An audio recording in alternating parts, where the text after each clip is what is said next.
Yes, got a double feature with my brother Yes, today. honey. Hello, hello, hello. I am ready for tonight. I am ready. Same, honey. Hmm. And Funky, I was just watching Funky's live, and I want to preface this before we get into this. I am not reveling in any of this, if this is true about Mr. Perry. I'm not reveling in it. But I do want, I think all of these things coming out about these black men, it needs to be a lesson. And then they keep being black men with somebody white. Somebody, Hmm. people got to learn the lesson. So if you got to be the person that get the people to learn the lesson, I'm sorry.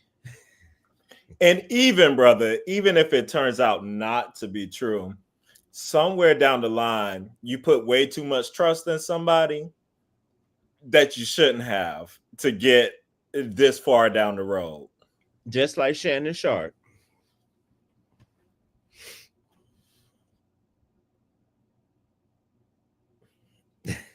There we go. Excuse Uh, me. you I'm about, you I'm froze about to. on Uh you huh. froze on the right face though. You was like, I was saying it to my family. How many?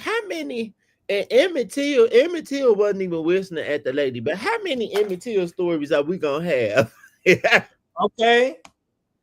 Lord knows how many. Well, excuse me, y'all. If you're joining us, come on and settle in. Take care of some housekeeping. Make sure that you follow the Parker's Couch and Quentin Ware. Yes, honey. Yes, go ahead. We bring you what you want. We got what the people want. And tonight we are getting into the Tyler Perry lawsuit. Yes, honey. And I know there's a lot of talk about this going on. Um, Various channels, other people doing it. But here, we're going through the lawsuit, baby. If you don't know what's in the pages, you will learn in this whatever amount of time we are on this live. Now, if you haven't seen the way I like to do the lawsuits, I like to read through the majority of it. I mean, there's some minutia in there, some things you don't really need to, just that jargon, that legal jargon. We could get by some of that. I like to get to the juicy details and see what's really going on. And so there may be moments that I'm reading it. My brother might tell me to hold it and want to have a conversation about something. I might stop down and have a conversation about something. And we share our opinions of what we think of what's going on. The people gonna get the facts and the tea all at once. A double dose. All at Yes, once. honey.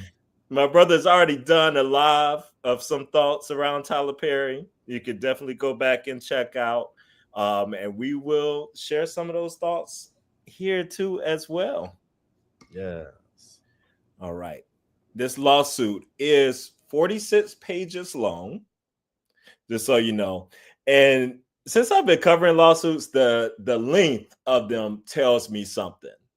And it's like this is a meaty one. This is meaty. 46 pages is quite a bit. You know, Meaty, as we get into the lawsuit, from what I heard Funky talking about, Meaty might be the trend of the night. I think a lot of what's going on has a lot to do with meat and big meat. That's what I heard. Well, I am anxious to find out. I've only read about 7 pages of this lawsuit so far, so a lot of this is going to be new to me. So I'm excited about that too as well. Okay. Well, if let's start from the beginning. Brother, you know how my internet be funny sometimes. So while I'm on a different screen, I could still hear you, but I might be frozen. Just say you're frozen.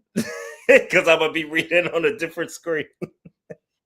Will do. Because you're talking, I will be muting myself. I'm not just gonna stay off of mute. But yes, if I see you frozen, I will be sure to tell you. All right. All right. So we're gonna start here in the summary. The lawsuits like to start off with a good old summary of what's going on. And normally these are very quick, but this summary is not playing any games. Like my brother said, the word of the night is meaty. It is a meaty summary to begin with. So starts off, the case arises from a sustained pattern of workplace sexual harassment, assault, and retaliation perpetrated by Tyler Perry, a powerful media mogul, against plaintiff Derek Dixon, a professional actor and screenwriter. Mr. Perry is an American actor, filmmaker, and playwright who has built one of the most successful careers in film and television in the film and television industry. Mr. Perry took his success and power and used his considerable influence in the entertainment industry to create a coercive, sexually exploitative dynamic with Mr. Dixon, initially promising him career advancement and creative opportunities, such as producing his own pilot and casting him in his show, only to subject him to escalating and sexual harassment, assault and battery, and professional retaliation when Mr. Dixon did not reciprocate Mr. Perry's unwanted advances. These events occurred when Mr. Dixon was employed as a series regular on Tyler Perry's show, The Oval, and while Mr. Perry held direct control over his employment, compensation, and creative opportunities. Now, this next piece is talking about like the rise of Tyler Perry. We don't have to share all that. We are familiar, but he is worth $1.36 billion. That's one thing to note in here. And they say a line where Tyler Perry's rise to fame and fortune elevated him from a powerless victim to a figure of tremendous wealth, influence, and power, culminating in the ownership of his own film studio. Can I ask the question? Yes, you can. I was thinking about this from knowing Tyler Perry's story. Wasn't Tyler Perry molested or something as a child? You know, I don't know. I did not watch the Tyler Perry documentary, so I don't know if that went into anything in it. The only thing I know about him at the time is the part of being like homeless whenever he was doing the plays. That's the little bit I know about his past. Yeah, he was molested as a child because he talked about it on Oprah, I believe. You know And what? it might have been by a woman. I don't even think it was by a man. I think, or am I thinking of? I don't know, but he was molested. Why am I laughing? That's not funny. Look, not at all. All right. So they allege here in the summary that Tyler Perry has been using his power and influence to molest, speaking of molestation, abuse, and sexually assault impressionable and vulnerable employees and actors who look to him for guidance and mentorship while pursuing their dreams. So right here in the summary, before we even get to the factual allegations, this is how you already know that they're gonna, somewhere in this lawsuit, they're gonna allege some other people too, and is setting up for other people coming in and possibly filing their own lawsuits. Mm-hmm. And this is on Oprah.com. He suffered brutal physical abuse at the hands of his father and severe sexual abuse at the hands of several adults. Oh. Not several. Oh, wow. See, I didn't know this piece. That's interesting. So that's a good nugget to like file away. Mm-hmm. All the people that have these lawsuits always have so many things in common. All the time. And hello, Bree. I'm sorry. I was not looking at the comments. I didn't see that you said good evening to us. Yes, hey, bestie. All right. So, all right. Oh, this line. I just got to share this line, what they say. They say, just like Harvey Weinstein, Bill Cosby, R. Kelly, Sean P. Diddy Combs, Kevin Spacey, Roger Ailes, and many others in the industry, Mr. Perry's success has led him to believe that money and influence can get him whatever he wants. That belief slowly transformed into the false idea that Mr. Perry can get whomever he wants. There are things in life that money cannot buy. And I'm saying, we was having a conversation about how if you watch like his thing on Ari on the beat, and Tyler Perry does carry this kind of arrogant kind of appeal to him. And to me, it gives like he tones it down because he's on TV. But it was starting to come off. That was the first time I ever noticed him give that. It was giving like caddy or like Dominique Devereaux. It was giving the champagne is burnt. He said like oh like people aren't even in my tax bracket. If anybody has even ever achieved the success I've achieved, huh? Yes. None of this is seeming unbelievable to me. Right. All right. So we're going to file that away. All right. It continues. Mr. Perry sought the one thing his wealth and influence could not purchase, a sexual relationship with a man who would remain solid. Perry told Mr. Dixon that his ideal relationship would involve a male sexual partner who he could provide for and who would be loyal but emotionally detached. Perry told Dixon, whoever ends up with me is going to be a happy motherfucker. In essence, Mr. Perry desired a one-sided, coercive dynamic with a subordinate, an arrangement devoid of mutual consent or emotional reciprocity. Thus began Perry's calculated pursuit of Mr. Dixon.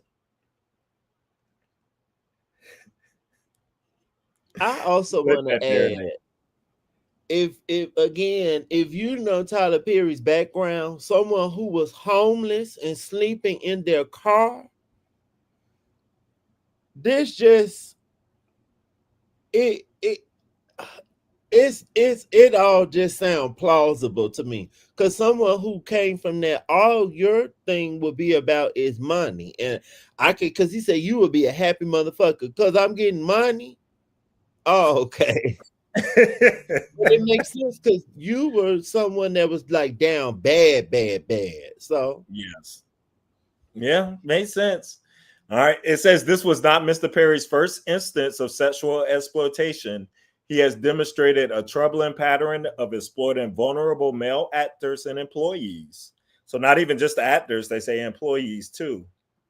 Leveraging his industry power to create a cycle of hope and dependency.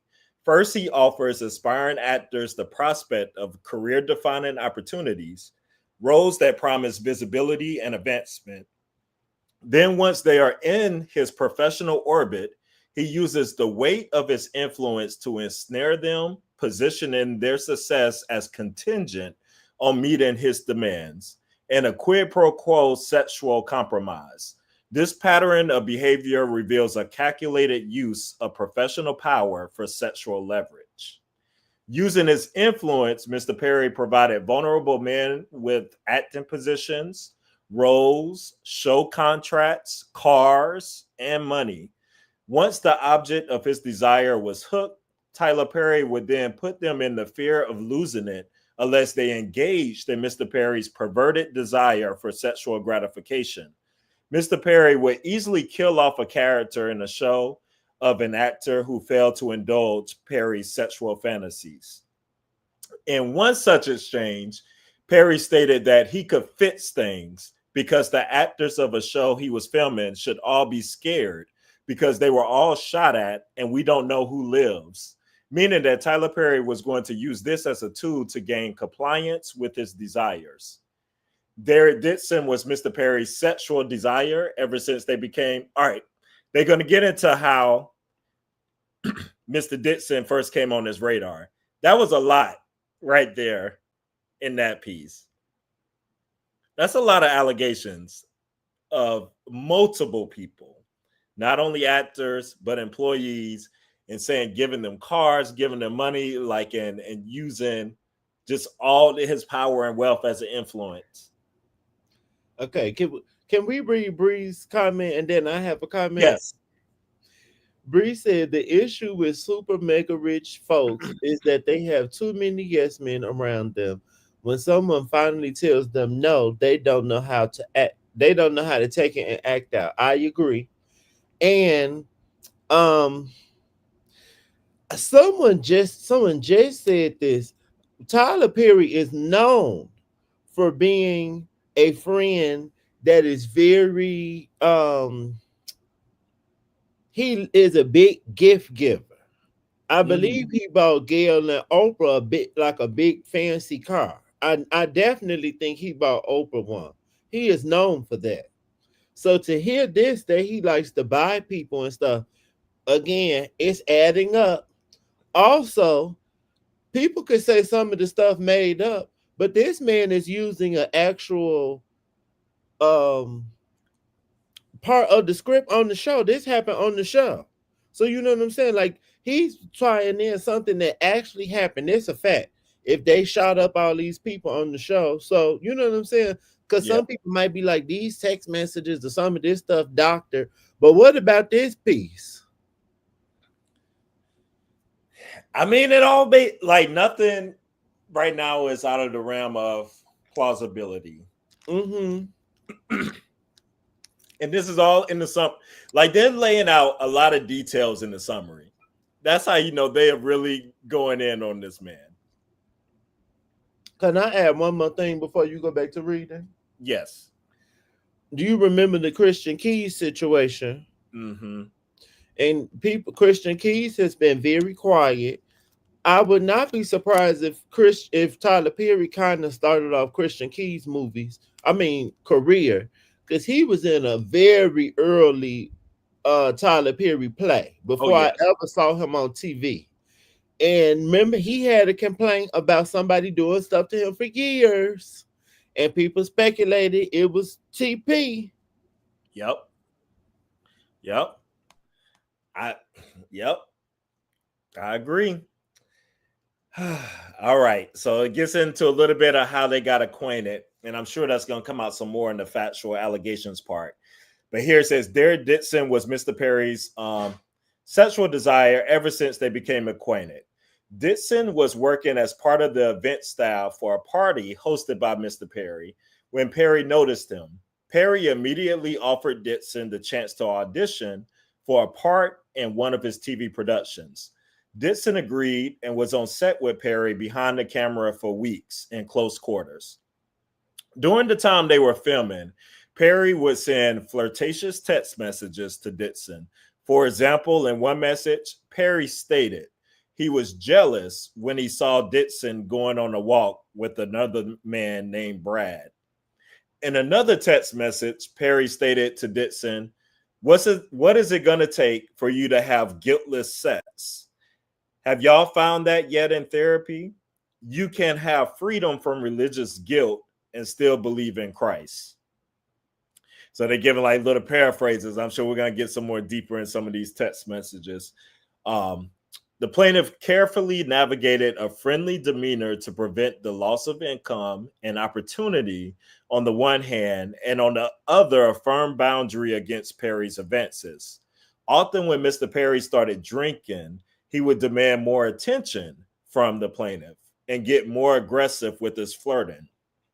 On one occasion, when Mr. Perry was drinking, he started to become extremely annoyed when Mr. Dixon avoided him. Mr. Perry stated that of the 600 people in his phone book, he only wanted to talk to Mr. Dixon.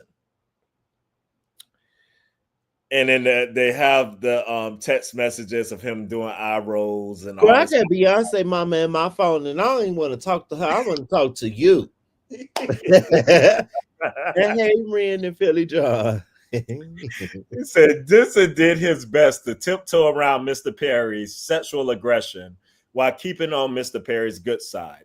Mr. Perry made it clear to Dixon that if Dixon ignored Perry or failed to engage with the sexual innuendos, Dixon's character would die in the next season.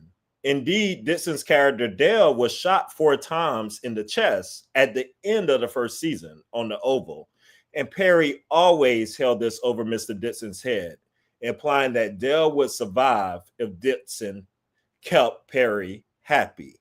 Now, I do know that is accurate. I was watching the Oval in the beginning, and I do remember his character being shot every time in the season.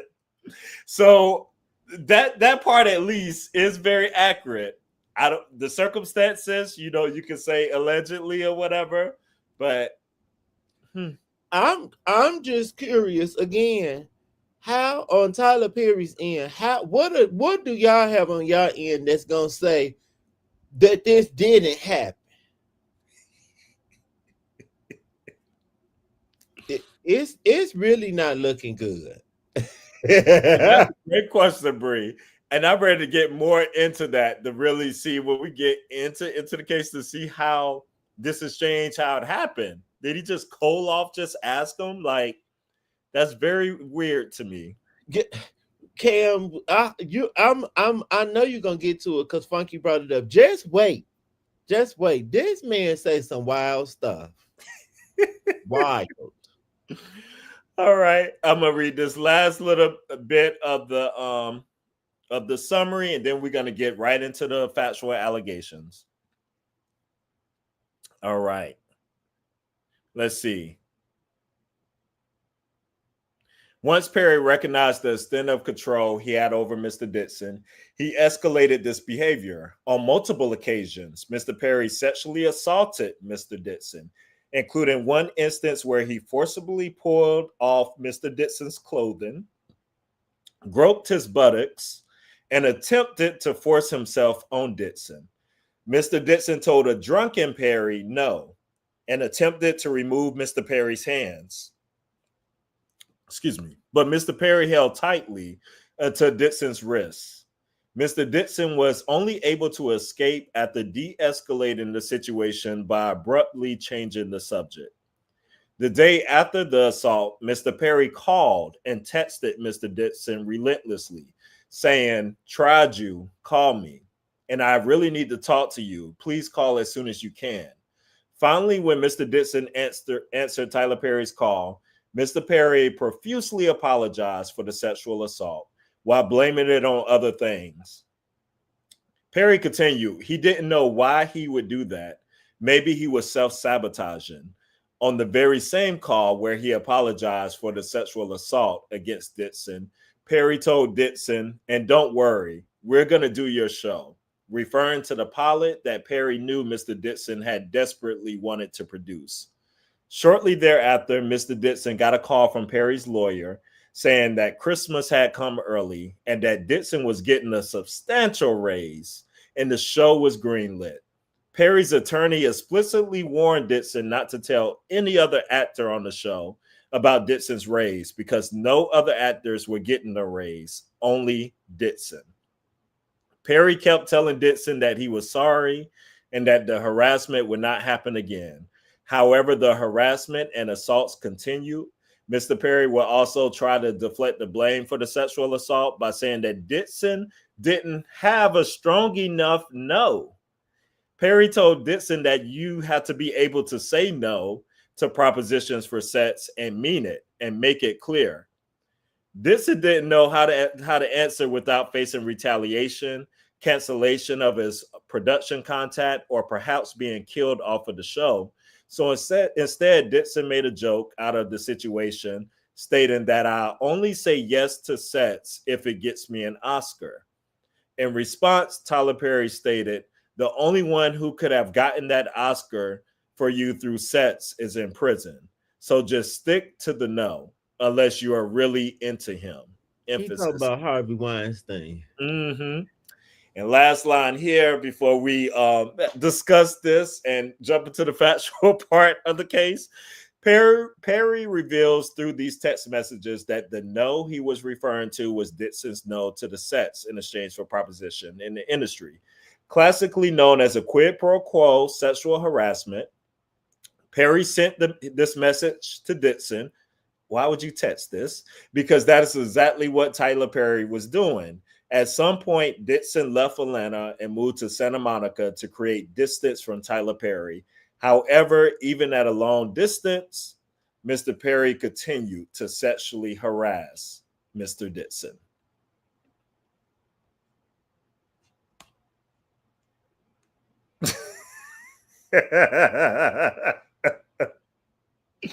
Let me go ahead and sip my I had to pour some vodka for tonight.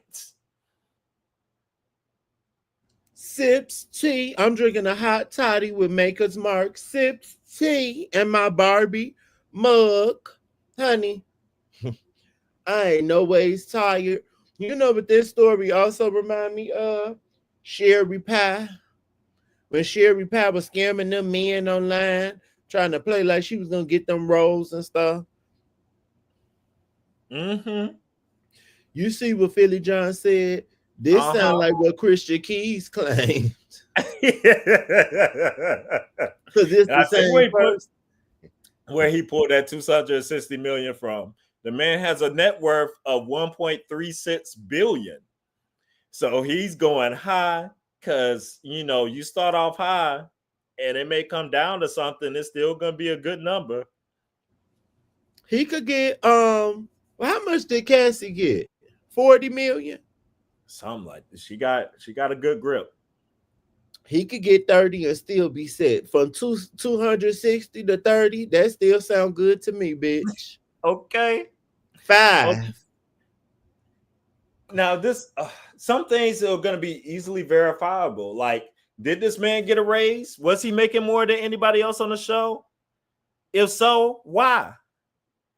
Why are you paying the white boy A more than newbie. anybody else? A newbie. Not Philly Johnson. He could get $500. Why? Now, now those watching at home, y'all can disagree with me, and that's your business. I'm not gonna shortchange this man. We don't know what this man's sexuality is. And regardless of what it is, if I'm not interested in you, I don't want your advances. Even if I am interested in you, you are my boss. So, and I know Tyler Perry probably hasn't worked too many jobs where he had to go through training and human resources. But honey, quid pro quo, every job I ever worked, that's in your training when you work doing start a job. But this what happen when you don't work regular jobs and you don't go to college. Okay. And it ain't these white people fault that the black men, all the black men want some white bus or puss and or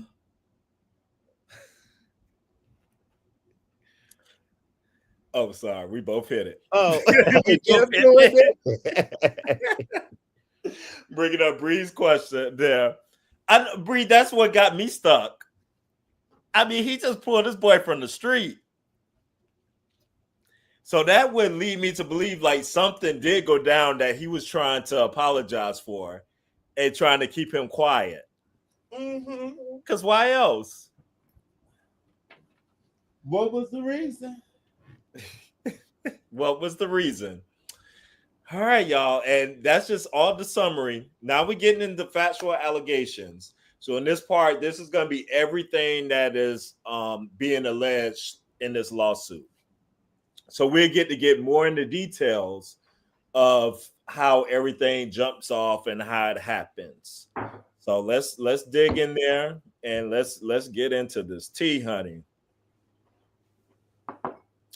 So in or around September 2019, plaintiff worked for an event company called Legendary Events in Atlanta that was hired to organize the defendant's Perry's studio opening party. The plaintiff was recruited by Tony Conway, the owner of Legendary Events and close friend of Tyler Perry. Mr. Conway decided to place Dixon directly in a role at a party that required frequent conversation with Tyler Perry. Did Mr. Conway know what Mr. Perry likes? All right. Defendant Perry picked plaintiff. Huh? That's what it sounds like, and we know what he like too from watching the movies. Okay. The defendant Perry picked plaintiff out of a crowd of employees present at the party and began asking the plaintiff questions about his employment status and whether the plaintiff was an actor. In or around early October and on the last day of the party, Perry insisted that he and the plaintiff exchanged phone numbers. And Perry subsequently texted the plaintiff to introduce himself. Perry began by asking Dixon about his dreams and aspirations. Dixon told Perry that he was interested in acting and writing. Perry then told Dixon to do an audition over the phone and send it to Perry. Dixon told Perry that he was at a Halloween party. Perry asked to see pictures of Dixon in costume, and Dixon complied. When Tyler saw the pictures, he texted Dixon, I was going to say, your cowboy needs a sugar daddy. Perry continued with, you look great. You're just lacking costume parts. Sorry, don't want to offend. Dixon responded, not at all. It's so true. Half-ass costume. To which Perry replied, was true. The cowboy needs a sugar daddy, implying that Perry wanted to be Dixon's sugar daddy. Dixon quickly shut down the comments by reiterating that he said earlier that the truth was that he was lacking costume parts. Shortly thereafter, Dixon's boss at Legendary Events called Dixon and told him that Tyler Perry was having another event in Los Angeles and specifically wanted Mr. Dixon to fly from Atlanta to Los Angeles to work on the event. Excited for the opportunity to fly to Los Angeles, Dixon was flattered and jumped on the opportunity to meet Tyler Perry again. All right, what do we think about that first exchange already? When you say, Bree, an audition over the phone?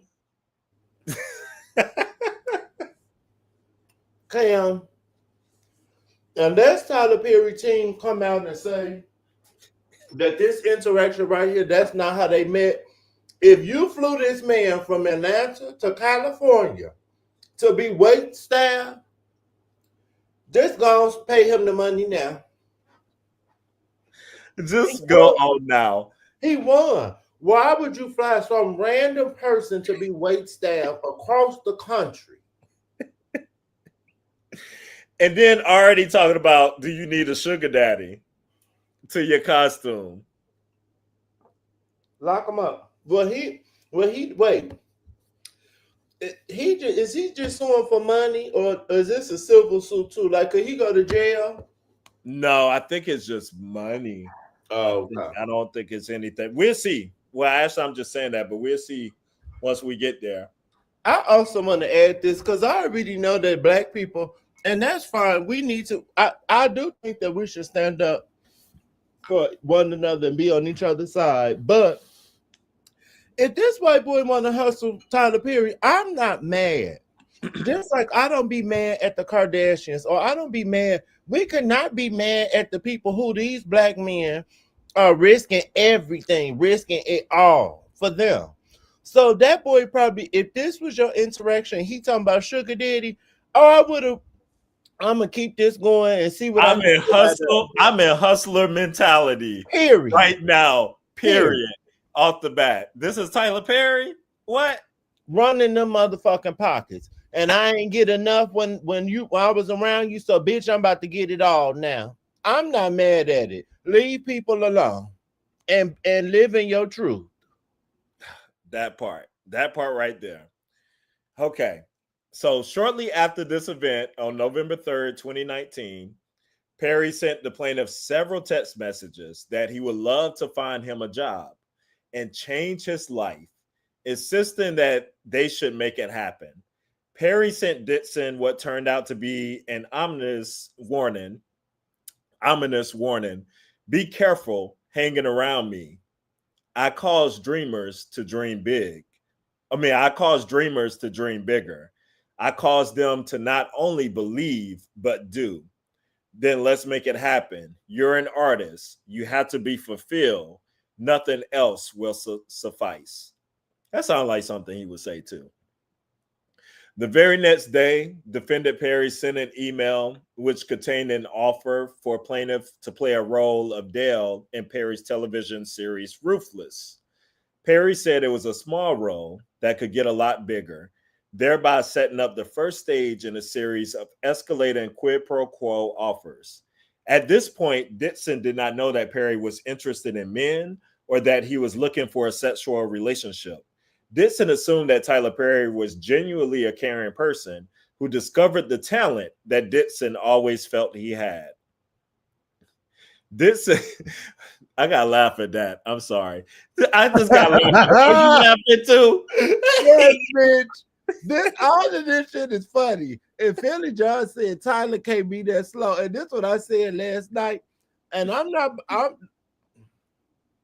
not trying to be problematic, but I just Googled what is Tyler Perry education level. Tyler did not graduate from high school, but he went on to earn a general education development degree. Oh, He so they did gave him not, something. and Okay. he did not pursue further formal education after that.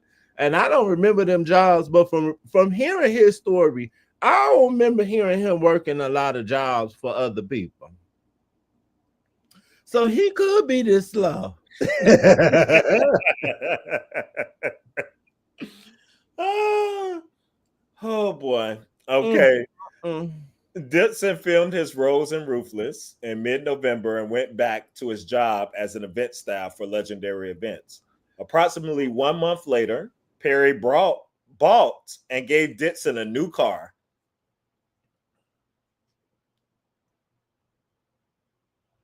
Okay, two things. Dixon is on the show Ruthless that they be having to smell each other dick and stuff. I've heard that about that show. I think that's that one. I've never watched Ruthless actually. I think that's that cult show. Yes. So you got him on the coach show, and then you bought him a car. A month, like you know this man, not even 2 months, barely, and you brought him a car.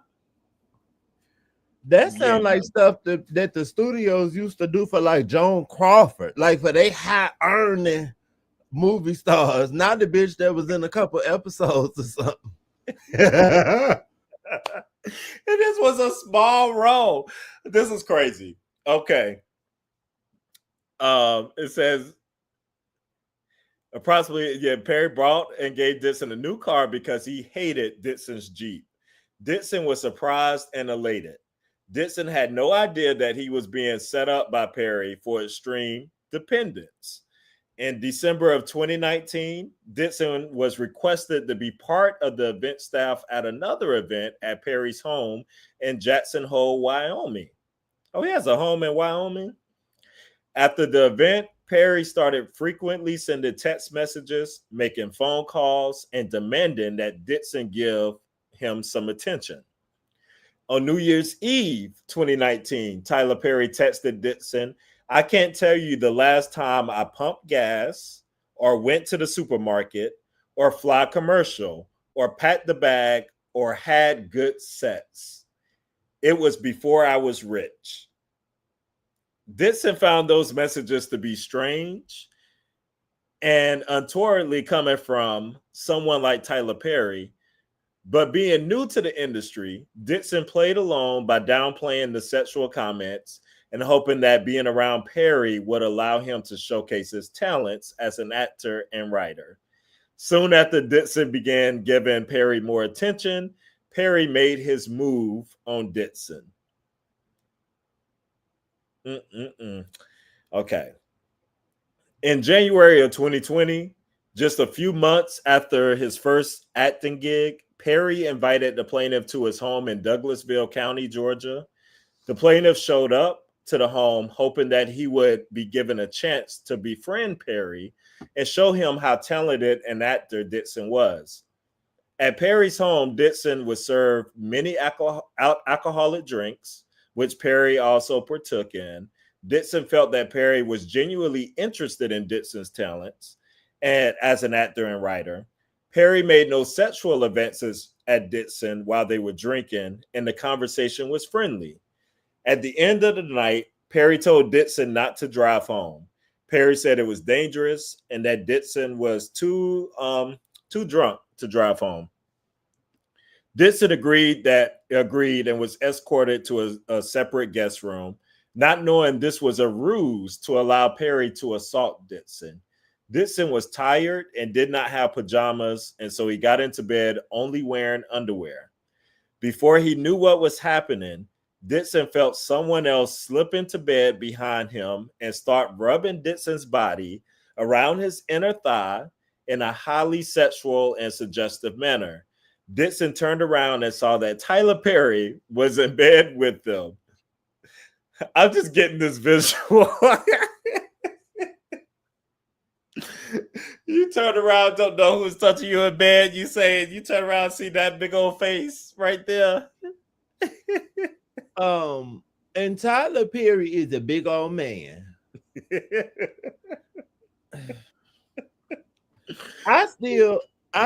This is Carlin saying this is becoming fantasy land. Dude, you were a hustler, not a victim. They are overusing the word talent. And y'all can feel how y'all want to, but on a very basic level and legally, Tyler Perry this just ain't it. I don't care what this man trying to say. If he lied and said he got film sitting on deck somewhere, you became his boss and then was trying to fuck on him. And that just ain't how that's just so basic that goes against this sexual harassment. Like both of them could be slow, but Tyler really slow. And they're overdoing the talent part on purpose because they have to paint a picture that he was all about the acting and focused on that. That part is also funny to me because it's like, dude, you think Tyler recognized your talent? You ain't even showed him nothing. Your audition was over a phone. Can I play the devil's advocate? Uh-huh. For the level and prestige of Tyler Perry's productions, girl, he could call. Girl, you should be able to call Tyler Perry and tell him, I got something I want you to produce because I got an Emmy. You know what I'm saying? Like, he don't be doing nothing groundbreaking. So the white man, maybe he did think he was about to do something. And he white too. I'm screaming. Bree, that's a good question. I think from what I learned about grooming, like with the Diddy case, it can be like when it's like a position of power and stuff over that can add an element where it's kind of creeping into that territory a little bit there.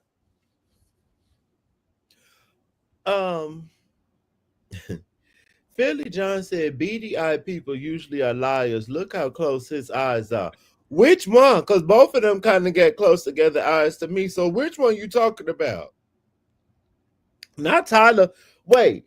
Okay, I want to add some context to this, Cam, because the people, Philly John talking about Tyler being groomed. Cam, didn't you also just see that recent picture of Tyler Perry with Brian Tanaka? Recent picture? No. Yes, of Tyler Perry on that boat with a man. Oh, yes. Who is Mariah Carey's ex-boyfriend? Y'all friends? What y'all talking about? He a background dancer. What y'all talking about? And the man and Brian Tanaka look kind of similar to Mr. Derek Dixon. This is very true. All right.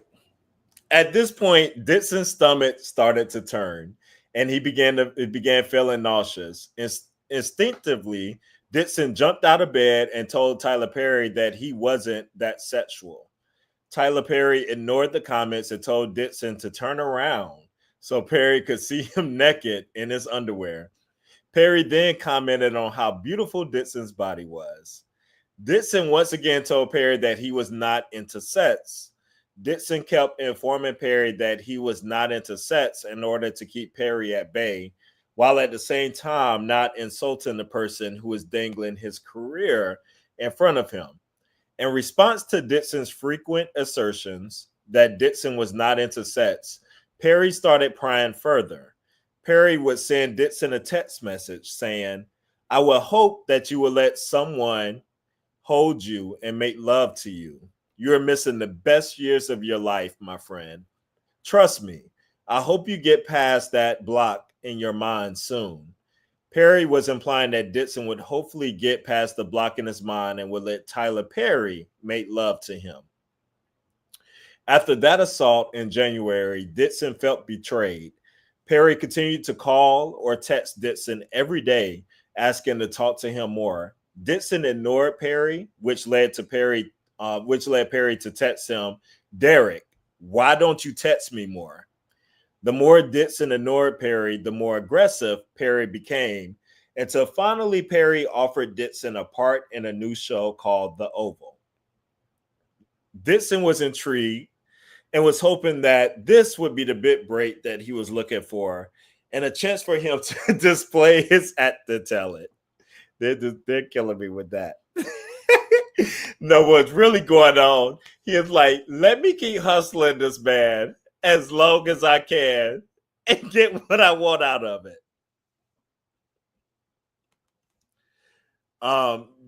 Let's see. On February 11, 2020, Perry told Dixon to quit his job at Legendary Events and come work exclusively for him.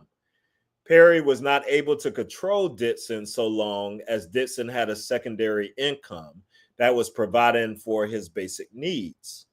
Once Dixon quit his job due to his role on the Oval, Perry started getting more and more personal with Dixon, knowing that Dixon was now under his control. Perry would often say things like, I give and give and give, and no one ever does anything for me in return. No one ever gives me what I want or what I need, implying that Dixon was not giving him sex. Perry started asking Dixon about Dixon's sexual preferences, what role Dixon took on when engaging in sexual acts, whether he was a top or bottom, which in sexual terms, we know what that is, blah, blah, blah. Perry further indicated to Dixon that he had sex with men before and he was a top. Okay, Tyler. Perry further told Dixon that when you have a big dick and you hit the G spot right on these bottoms, they go crazy. This is why I told you the big meat, honey, big meat. What did I just read? Big meat. Larry Hoover. Yes. It's Tyler with the big meat. And y'all didn't hear what I said. I said Perry further indicated to Dixon that when he had sex with men before, that he was a top. And he further told him, when you have a big dick and when you hit the G spot right on these bottoms, they go crazy. They be screaming, girl. Ah! Tyler!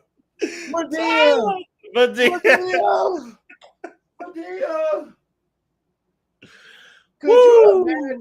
Could you imagine big old Tyler Perry on your back, and then all of a sudden he go into the Madea voice? I would scream. I would holler like, "Oh my God, why did I do this?"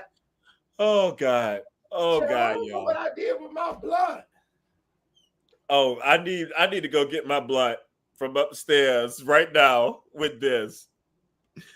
Perry further, everything. I'm listening. Perry further told the plaintiff that he wanted a man who was in a relationship with another individual, but with whom he could be emotionally involved and engage in sexual acts with, like a friend with benefits relationship, because Perry did not have time to deal with the emotional aspect of a relationship, only the physical.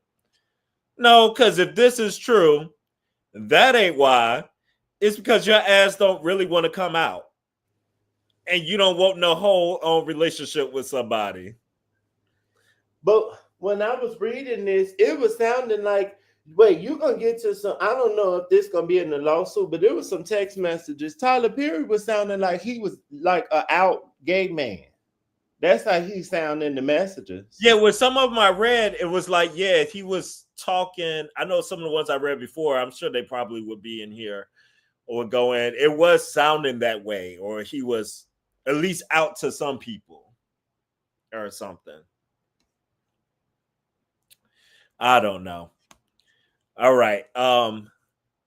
Despite those comments, let me see. Yes, despite those comments, Dixon knew that a full-throated refusal would land him in the doghouse and might result in his role being cut on the Oval. Fearing that his career would end before it began, Dixon put up with those comments and continued to maintain that he was not the sexual type. On or around March of 2020, Dixon received the script for the Oval. He was written in as a season regular and was therefore expected to quit his job with legendary events. Dixon's character was written as a gay, homeless, and desperate store clerk who had to sleep with one of the other characters for a place to stay. More importantly, at the end of the season, his character would be shot 4 times in the chest. Dixon felt that it was a way for Perry to test Dixon out for a year and see if he would be loyal to Perry. When Dixon asked Perry about the shooting, Perry indicated that if Dixon did a good job, he would be back, and that a shooting didn't necessarily mean that that his character was out of the script for future seasons. Perry commented that Dixon's character was only shot in the chest, not in the head. Dixon immediately understood that his job security depended on his relationship with Perry. From this point on, Dixon worked with the constant fear of losing his job if he did not engage with and endure Perry's sexual harassment. Shortly after giving Dixon this news, and after telling Dixon that future seasons were dependent on Dixon doing a good job, Tyler invited Dixon to his home in Atlanta. The plaintiff asked several questions and tried to wiggle his way out of the invitation because he remembered what happened the last time the two were alone. However, he knew that his job security, income, and livelihood depended on his attendance. The plaintiff had seen other employees of Perry's who had experienced sudden deaths on the show when they fell on Perry's bad side. In fact, Perry made it clear to Dixon that he would often kill characters in order to get an actor to be loyal or obedient. When Dixon arrived at the house, Tyler Perry gave Dixon a warm welcome and was very friendly. Soon after, Tyler Perry started asking Dixon a slew of sexually charged questions, even asking if Dixon liked it rough in bed. Perry then physically reached out and violently grabbed Dixon's throat, attempted to physically choke Dixon, and remarked, "Wow, look how excited you just got. You do like that." Dixon was horrified, shocked, and in a panic. Dixon never thought that Tyler Perry could get so violent and would place his hands on his throat in a sexually aggressive manner. Dixon did not enjoy or consent to any of this conduct. Dixon was in shock and took steps to immediately de-escalate the situation. Due to the onset of the COVID-19 pandemic in March 2020, filming for the Oval was postponed indefinitely. During the period in which filming for the Oval was postponed, Tyler Perry would make FaceTime calls and other contacts to Dixon almost every day, treating Dixon as his own call pet. Any thoughts on that exchange so far? Going on this second little encounter at his house? Okay, now I will say this. Some of the this why the people saying that the guy was hustling Tyler Perry. Yeah, that's fine. Because some of these interactions, if these happen, you crazy. Cause I wouldn't have been standing there. I don't give a fuck what he was doing. Bitch, Right. I'm about to leave and go get me a job.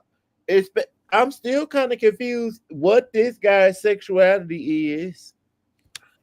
I don't know. Yeah, I'm that I will say. Some of these interactions, him pulling down his underwear and playing with his butt, even though men do be straight men, whatever, men do be doing weird stuff, especially in like in sports environments and stuff, but I don't know.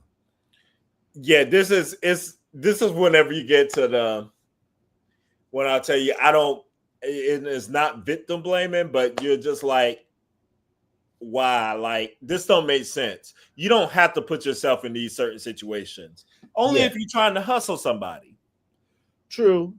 But to what Philly John just said, he said that's conjecture. This guy is preying on TP. I know dude lying. TP violent housewife.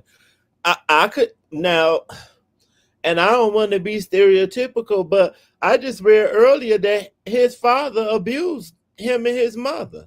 So then people always say that people that get abused are abusive or violent. So that piece ain't that. I don't think Tyler Perry don't have the capacity to do this. I think the man sticking around if it happened is more crazy. Seeing Tyler talk on that interview with the Beat, he is not this gentle giant that we think he is. That's not what I get from him. I got very condescending. I got very like did you hear what he said about a certain kind of highbrow Negro? Like Yeah, the way yeah, he was talking, I could see it. And yeah. there's gonna be some text messages. He talk about he got friends in their 50s and 60s that like basically like they don't act out on their desires.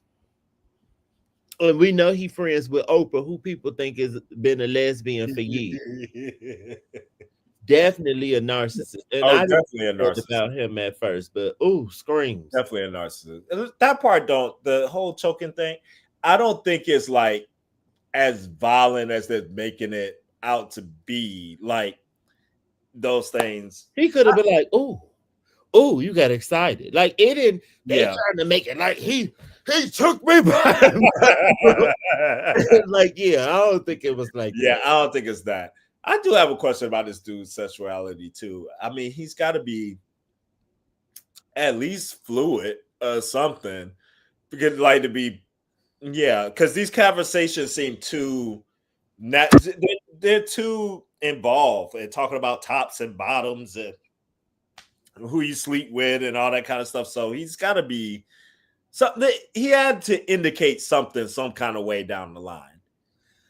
I just want to add, and again, we don't know if the Christian Keys situation was Tyler Perry, but Christian Keys supposed to be a straight man, and he was going through all this stuff. So, Ah, oh, that's interesting, Bree. mm. I And Bree also said you done become a millionaire being nice, and I somewhat agree with that too. oh, absolutely. I don't think the man is nice. Yeah, I agree with that. Okay, so these are the parts that kill me. Here we go again. Dixon felt obligated to answer for fear of losing his role, income, and career. I get why they have to like keep putting this in the lawsuit and saying that, but I just don't understand for the life of me. Ain't no job that serious. Like if I am truly like going through, mm-mm. Do you remember? I agree, Cam, but people do some wild stuff. They Funky do. Di- Funky Dineva reported on this lady who said she was a maid. Wait, that was with Smokey, Smokey Smokey Robinson and the maid. Robinson. She was going to work and get raped. That's what she said. She said she went to work every day and got raped because she didn't want ICE to come get her. That's what she said. That's pretty sad. Oh, gosh, but that's what it was given. That Mm, Lord mm, knows. mm. Lord. Was ICE about to come get you, Derek Dixon? Are you from European or something? What's going on? Because that bitch said Smokey Robinson lay her down on the blanket and fuck her, and then she go about her workday. It go about the day. Like no, that was a crazy case. Did you read that case? I did. Did you? It's Okay. on the couch. Yeah, the smoky case is on there. If y'all want to go and hear that one, it was some stuff in that. Oh, white Mexican. Okay. Uh-huh. Philly John said Okay. he white Mexican. Ice could have been now coming. He All should right. have threw that in there too to really bring it home. Yes, honey. You Throw are it a there that fool. you lack. Bitch, I'm You are a Mexican. fool. Yes. All right. Perry often asked Dixon about his whereabouts, often demanding that Dixon respond immediately. When he didn't, Perry would send text messages to Dixon stating, Derek, grr, and what are you doing? Additionally, Perry was jealous of anyone who Dixon had a relationship with. Tyler Perry told Dixon that if he got COVID-19 from his roommate at the time, he would not be able to shoot for the Oval. So he encouraged Dixon to move in into one of the on-set studio houses owned by Tyler, where Perry would have more control over Dixon's whereabouts. Thereafter, Perry would text the plaintiff about other actors on the show Ruthless. Perry told Dixon how he manipulated employees through ruthless retaliation. Perry told Dixon that if he did not like the way an actor behaved or the way the actor was acting, the character would simply die in season 2. Dixon understood that Perry was informing Dixon to be cautious about disappointing or upsetting Perry. As a result, Dixon continued to put up with Perry's suggestive messages and sexual advances while doing his best to protect himself by taking notes and amassing evidence of the sexual harassment and keeping old text messages. Told you he was hustling. Hustling. It, oh, were you about to say something? I'm just Okay. asking.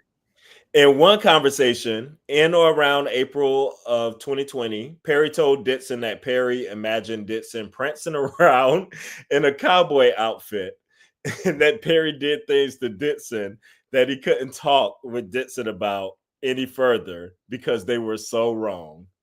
Huh? In or around April of 2020, and while Dixon was living in the studio homes on set, Perry often coerced Dixon to drink alcohol and then get on the phone with Perry. Perry would frequently have someone drop off alcohol at Dixon's door. He would eventually turn these phone calls into sexually explicit rants. Perry would get frustrated with Dixon and tell Dixon that he was not giving Perry what he needs. Dixon's refusal to succumb to Perry's sexual advances caused Perry to be ever more frustrated. Eventually, he warned Dixon if Dixon told castmates about the harassment, Dixon would be opening himself up to a lot of questions and foolishness, and demanded that Dixon did not discuss any of their conversations with castmates. He upped the stakes by telling Dixon point blank that he would not tell anyone about their friendship, that he was not to tell anyone about their friendship. Perry told Dixon that it should all remain a secret and tried to make it seem like the secret was for Dixon's benefit. He continued to sexually harass Dixon. On June 27, 2020, he texted Dixon that all he wanted for his birthday were biscuits and BJs, referring to blowjobs, oral sex, but that all Perry ever received were biscuits, insinuating a request for oral sex from Dixon. This text was followed by other messages calling Dixon cute, cutie, and that Perry was just thinking about him. Despite these advances, Dixon continued to act professionally and continued to tell Perry he was not sexual. That seemed to be the only way of keeping Perry at bay while keeping his job. In July of 2020, Perry remarked about how much he loved the script for Dixon's television series called Losing It and exclaimed that he wanted to shoot the pilot for it. Perry would never really work toward that goal. And what Perry was really doing was making Mr. Dixon more dependent on him so that he could later extract sexual favors from Dixon as a quid pro quo to produce the pilot. If some of these text messages, it could just be me. But when he said when he wouldn't respond to Tyler and Tyler would say "grr," that sounds like something he would do to me. Cause he corny and he be saying weird corny stuff. I could see him going like "grr." Some of the stuff it be like, no, this definitely sound like something he would say. Next time somebody asks me what I want for my birthday, I'm gonna say biscuits and BJ's. Biscuits and BJ's. I don't have to wait for my birthday to get a blowjob, but that's just me.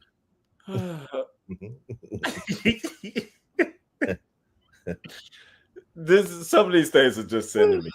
All But right. see, like, and some of these things do sound like some weird man who, like, who don't really live out as a gay man. So, like, these things, you just real pressed on some of this stuff. And this boy said Tyler, didn't he say Tyler Perry bought him a car? Didn't he say that? 2 months, So barely 2 months of knowing him. he gonna have to show this proof. So, do you think he lying about that? I don't think I mean that would be an easy thing to, you See know. if that's true or not. Yeah. Ren said, wasn't he trying? Oh, and real quick, we're at an hour. Thank you all for watching. Please continue to watch, share with your friends. Please subscribe to both channels. Hit the notification bell, comment, like, share, and subscribe. Yes. Yes. I don't know what home she referring to. Maybe the studio homes that he has. Oh. He does things for gay youth. I don't know. I didn't hear that if that's something he was trying to do. But he does do like stuff, so it doesn't surprise me. But it's somehow during the time of COVID-19, like a lot of castmates and crew lived in the studio sets. Oh, okay. Oh, so Um, I'm sure he loved that. I'm sure he did. It says Perry confided in Dixon that 2 cast members were pissing him off, and that Perry swore that he knew how to fix this shit. He added that he loves killing a motherfucker in the show that no one expects, that he was going to shoot. And then that he was going to shoot them all and kill them mofos, referring to killing off characters in the Oval played by actors who Perry wanted to retaliate against. More importantly, he stated in one text message, I may need to shoot the shoot out early, which Dixon understood to mean that unless the actor knew they were going to die and that the time of the show was over, they wouldn't change their ways. Perry was going to film the shoot out early so that the shootout, that's what it said. Okay. He's going to film the shootout early so that the actors would be more submissive to Perry's request. That's so corny. Perry intentionally made comments to instill fear in Dixon. Mr. Dixon knew that he would too lose his job if he didn't play ball enduring the sexual harassment. Blah, blah, blah. Been there. Skipping around here. Let's get to some more text messages.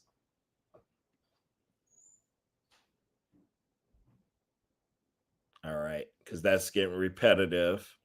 Skipping through some of the repetitive stuff.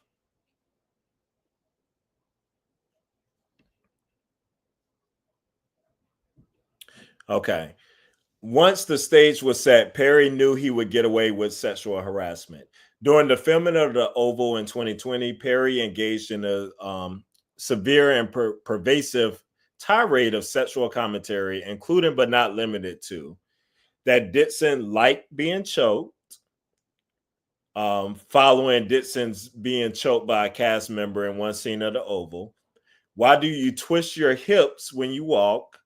How can I get a day of Dixon? When will you be thick again? Now he was losing weight or something.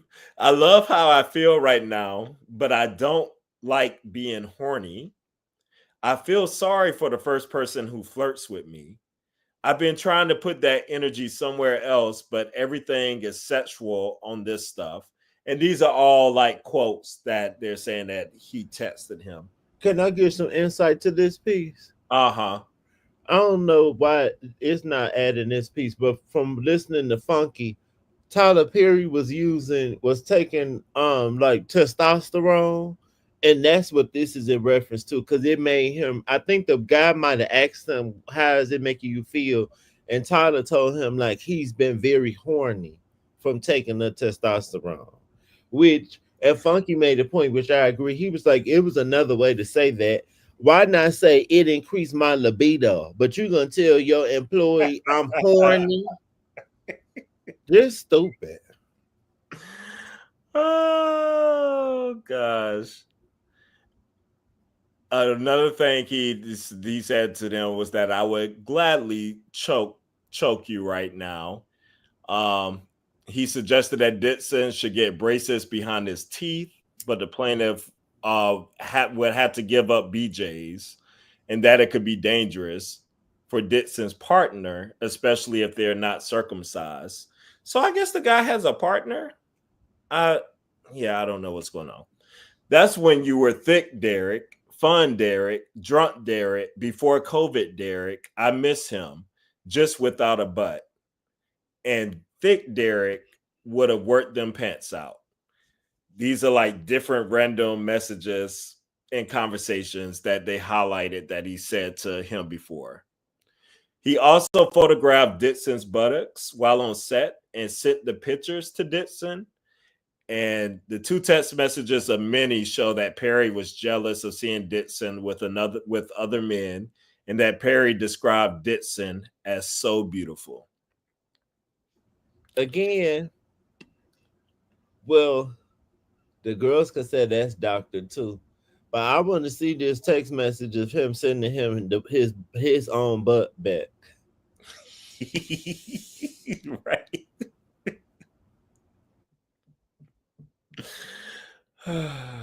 Mm. Carlin says, I think Tyler was alluding to him being Ah, uncircumcised.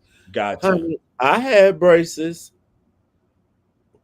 I didn't have no problems. I think I might have had one. I might have had one incident when I had braces.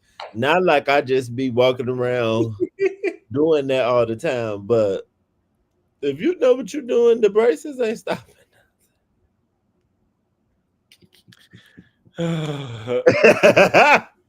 Ding! Look, ding, ding, ding, ding. You are a fool. Oh gosh.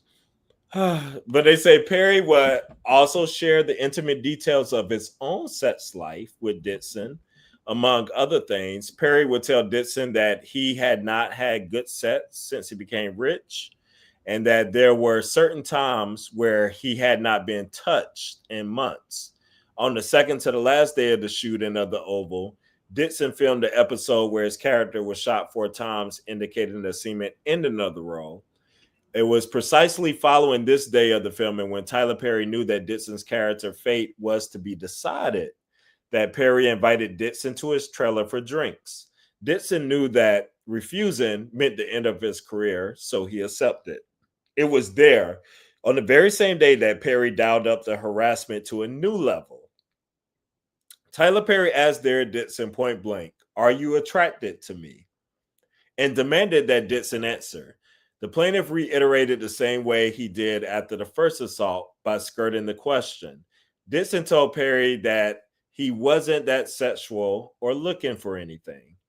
Perry's incessant probing did not stop. Perry continued to talk about how good looking and sexy Dixon was, and that he was wasting his looks by not being free. Or he told Dixon that he was wasting his looks by not being free and having sex.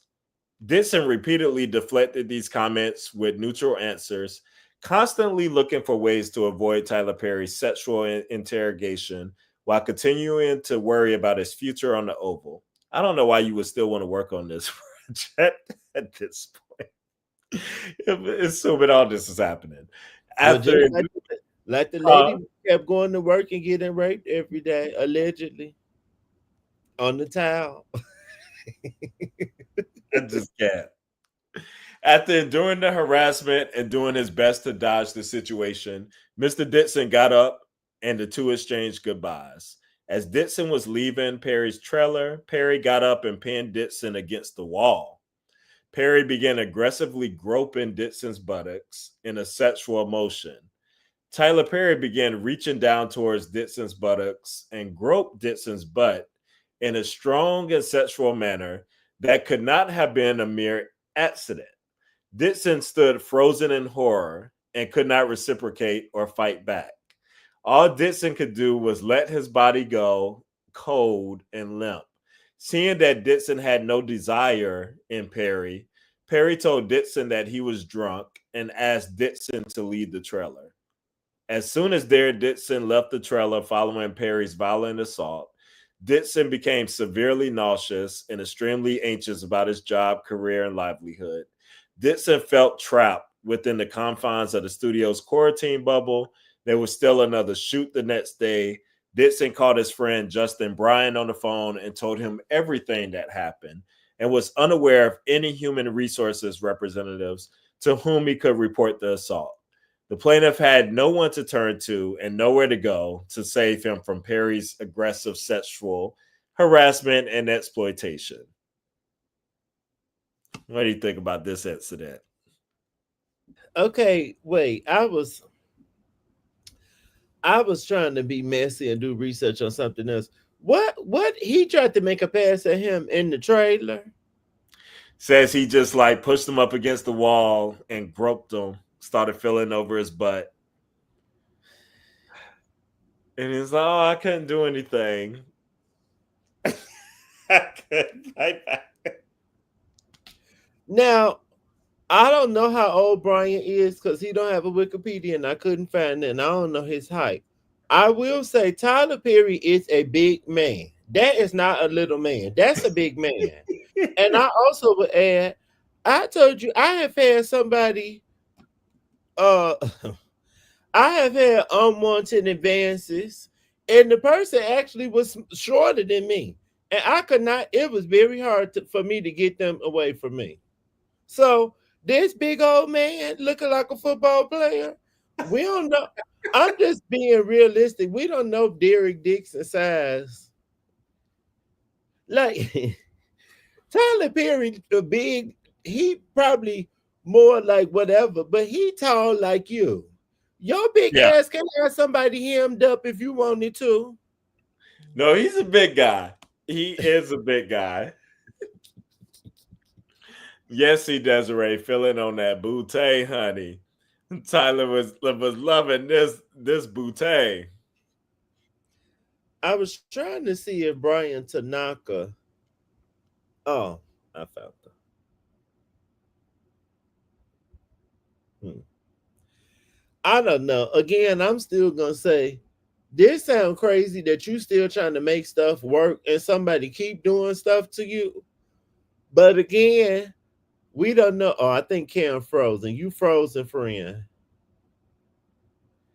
The lady, it this is allegedly, and if you believe it, but the lady Thank who you. has okay, you bet. The lady who has the lawsuit against Smokey Robinson literally said she was getting raped. This lady said they went out of town to one of his other houses and it was just them two. And he raped her and she still brought her ass to work because of ICE. So the man said Tyler Perry made him quit his job. This was his only livelihood. Again, me and you, we ain't this stupid. Bitch, I think at a point we would have been like, okay, I got enough. We could work his pockets from here. This this slow bitch just kept going. He just kept going. I don't know what Tyler had to do. I, did he actually? I guess he needed to get raped to stop going before he was gonna stop. Like, what did you need? What did you need to happen before you was gonna stop? I don't know. I don't know. And I'm and it just continues. And I'm keeping down. I'm skipping down with some of the stuff and going here. Let's get to this cast trip. So apparently there was a cast trip that they took with the Oval, and they claimed they said knew if they people everybody knew if they didn't go, their jobs would be in jeopardy. So he took the people to the Bahamas on a cast trip. It says one night while in Perry's private island in the Bahamas, the cast was having a party. At the end of the night, Perry told Dixon that he wanted to talk to him. Excuse me. Dixon was caught off guard. Perry made alcoholic drinks and forced Dixon to drink with him. Dixon knew that he could not refuse the drinks. Tyler Perry did not control himself. He drank until it was clear that the alcohol had made him bold and sexually aggressive. Perry told Dixon that he wanted a relationship with someone. We went back through the whole thing. We went through that before, with someone who could be who with someone who could be emotionally and sexually available to him, but who would also be permissive of Perry having his own relationship with someone else. Perry said he could see himself having that type of relationship with Dixon. Perry insisted that Dixon needed to be with someone rich because Dixon liked nice things. Perry told Dixon that he was watching all the cast as they laid out in the sun with tanning oil. Perry continued raving about how seeing Dixon greased up like that was driving him crazy. Tyler Perry said he would have burnt the whole island down if one of the other actors or anyone else from the group had touched Dixon that night. That's giving crazy. Bro, I need to see what Derek Dick. He act like Derek Dixon was motherfucking Brad Pitt, bitch. He ain't looking like that. We gotta go to his Instagram after this. At that point, I believe he does. We gotta see. At that point, he once again aggressively seized Dixon and groped his butt. Dixon once again did not reciprocate and froze up. Perry got the message and told Dixon to go to bed. Dixon was terrified and could barely sleep. From that moment on, Perry became extremely frustrated and possessive. Perry wanted desperately for Dixon to be attracted to him, but Dixon was not. In one exchange, Perry sent pictures of himself from the Bahamas to Dixon. Dixon responded that the water looked nice. Perry got upset that Dixon did not see the stud in the picture and instead focused on the water. Perry called Dixon an asshole for laughing out loud at Perry's desire for Dixon to call him a stud. On or around October 18, 2020, and following Dixon's return from the Bahamas, Perry told Dixon that he was jealous that Dixon was giving too much attention to other men. Perry stated that Dixon was being too much of a social butterfly and that he would need Dixon to sit still this week. Further attempted to exercise his influence over Dixon's interaction with other men, Perry continued to wield his position as Dixon's boss, demanding sexual attention in exchange for his continued employment. These text messages were followed by others to Dixon like, Derek, don't you dare ignore me. I deserve better. I deserve attention all the time. Dixon, out of fear for the unknown future of his career, continued to give Perry the social attention he demanded, even though Dixon would constantly get sexually harassed. On several occasions, Perry would text Dixon while drunk in one exchange. Perry told Dixon, you know what I cook? Derek and then proceeds to say, I'm so drunk. It was like, you know what I cook? ... Derek, and then proceeds to say, I'm so drunk, talking shit. Okay. Dixon began feeling depleted due to Perry's continued pattern of sexual harassment. The assault and harassment began manifesting his physical health, and Mr. Dixon had no one to turn to. Dixon visited a physician who indicated that Dixon exhibited severe symptoms of acute stress, insomnia, stomach issues, and dangerously low control levels. Low cortisol levels due to the sexual harassment and assault. The physician prescribed Zoloft an antidepressant for Dixon's ailments. Then we say the sexual harassment continued through 2021 with statements like, "Oh my God, look at thick Derek. No, the weight difference. I can do see it. Thick Derek. Okay, good. Nope, I can't deal with thick Derek. What is going on to take you from having? What is it going to take you for having guiltless sex? Have you found that yet in therapy? What's your waist? I'm so glad thick Derek is back with us. Breakout in ass and thighs. You home? I don't want you out with your friends drinking. You are the rose, but you're so blocked that you refuse to be smelt or open. It's going through all these random quotes. I think we've seen some of these in all the text messages. So the way they did it in the lawsuit, they just broke up a bunch of the quotes instead of, and then they have the whole context of the text messages kind of posted beside it. I see. And this is, they get into some of the ones you were talking about the 50s and knowing people in the 50s and 60s.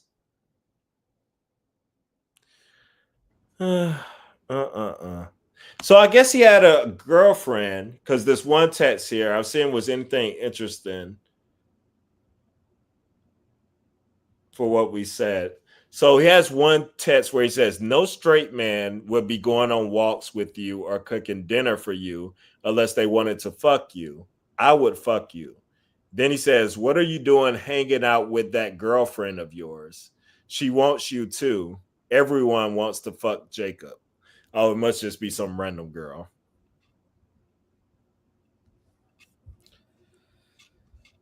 I went on. I just sent you his Instagram. I went on Mr. Derek Dixon Instagram. I the more I hear more about this story and this lawsuit, I hope for Tyler Perry that this stuff is not true. Cause if it is, you just look like a clown and a coon. And I just don't see what all of this beautiful and thickness, and he just look like he's handsome, but he just look like any other white man with some dark hair. Like nothing about him is standing out to me. Again, he is not Brad Pitt. He not giving Matthew McConaughey. My basement is not flooded. No.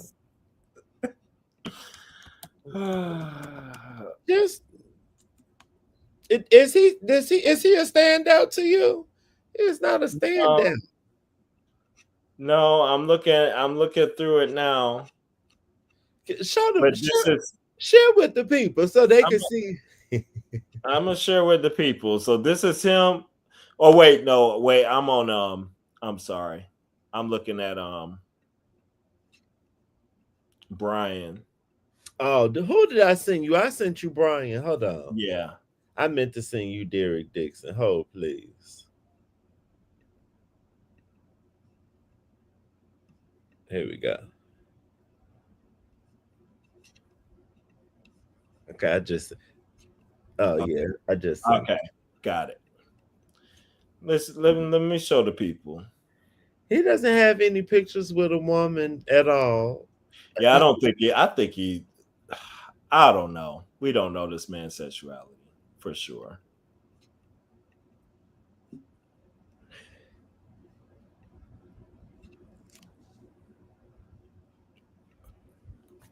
Mm, oh yeah, I'm with you. I hope this is not true.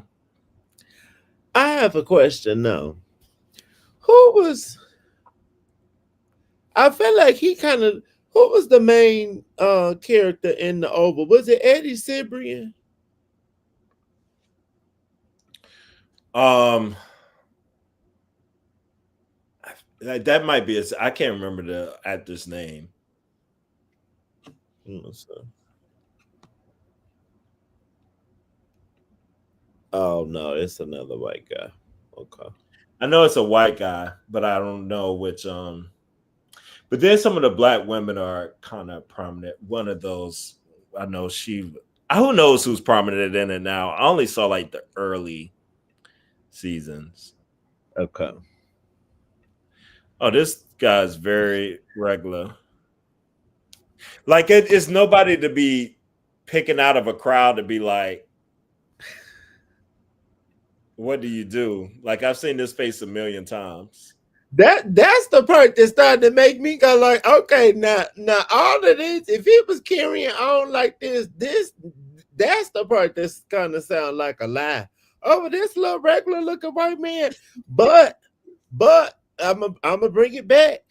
We also live in the same world where black men be just crashing out over white ladies that look like Roseanne. So at least he actually looked like Uh, he worked out every day and comb his hair.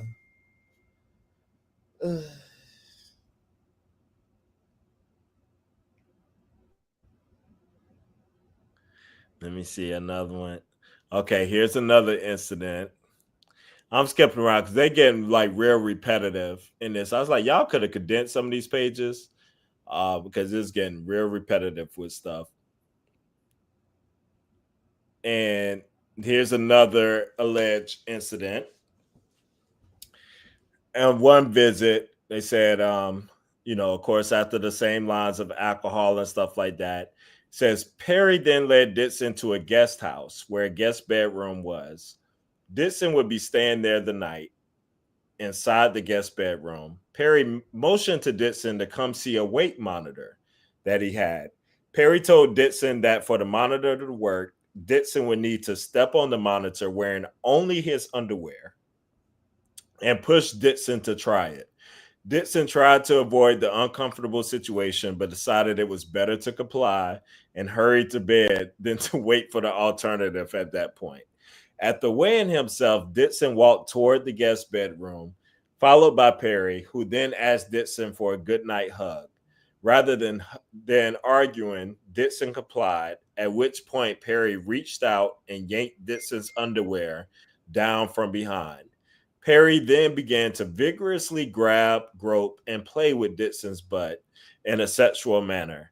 Dixon was naked, stunned, and seized by tremendous fear. Dixon started to tell Perry that he did not want his underwear down, and Dixon didn't want to be naked, and that he didn't want to do this. Dixon quickly reached to pull his underwear back up. As soon as he did, Perry grabbed Dixon's reaching arm with a tight grip and held fast. And he told him to relax and just let it happen, and that Perry wasn't going to hurt him. He continued to sexually grope Dixon's butt. Dixon's anxiety rapidly escalated, thinking that he might soon be raped. Dixon was not sure what to do, and his breath shortened. Perry ignored Dixon's refusal and held Dixon's hand fast, preventing him from reaching for his underwear. Dixon was naked and being groped by a large, drunk, and sexually frustrated 6'5" man who had, to go his height, who had Dixon in his clutches. He did not know if he was going to have to get into a physical fight, but he knew that any efforts to fight back were hopeless. Perry had armed security at his gate, was much larger than him, and told him that he had several guns in the home. Dixon was desperate for a way out and remarked that he couldn't do anything sexual because he was so hungry, attempted to change the conversation. Is there any food up there? Which prompted Perry to withdraw and order a pizza. Dixon, in fear of his safety, followed Perry into the main house to eat the pizza. Afterwards, he returned to the guest house and, unable to lock the bedroom door, locked himself in the guest house bathroom and slept on the floor. He attempted to contact some close friends about the incident. The following morning, Dixon realized that he had left his car keys in the main house, and then upon going to retrieve them, encountered Perry. Perry told Dixon that last night's incident was why the two shouldn't drink together, and that the previous night's incident shouldn't have happened. Dixon responded saying, "Oh, so that was my fault?" To which Perry replied, "No, no, no. I'm not saying that. I'm just saying that it shouldn't have happened and I drank too much." Attempted to excuse himself for grabbing Dixon's butt, groping Dixon and attempting to have sex with him against his will. At this point, Dixon left Perry's home uncontrollably shaken and contacted his close friends to discuss the unspeakable horror from the night before.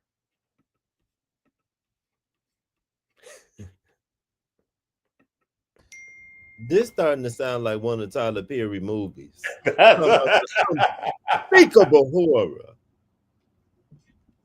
This six to, but this why I'm gonna go back to what I said. What I keep saying, I said the same thing about Shannon Sharp, big grown, big overgrown ass. I didn't know Tyler Perry was 6'5". That just proved my point even more. Do y'all not realize that you like we know we two black men? Do they not realize that they black men? I think sometimes they forget when they get money. Even if if he did this or not, he just illustrated you as the big scary black man, and you are big. And then you the one want to move around like I was talking about on my Bible study last night. You got a child. You think having a child is gonna keep your sexuality off people's radar. You literally never bring that lady around with you that's allegedly your partner. Everywhere you go, you by yourself. You down to the Beyonce concert by yourself. So some of this stuff is adding up. It just is. Some of it does sound ridiculous, but some of it adding up too. It- All right, we get into some of the last parts, and they get into some little details here. Mm, mm, mm. Mm-mm-mm.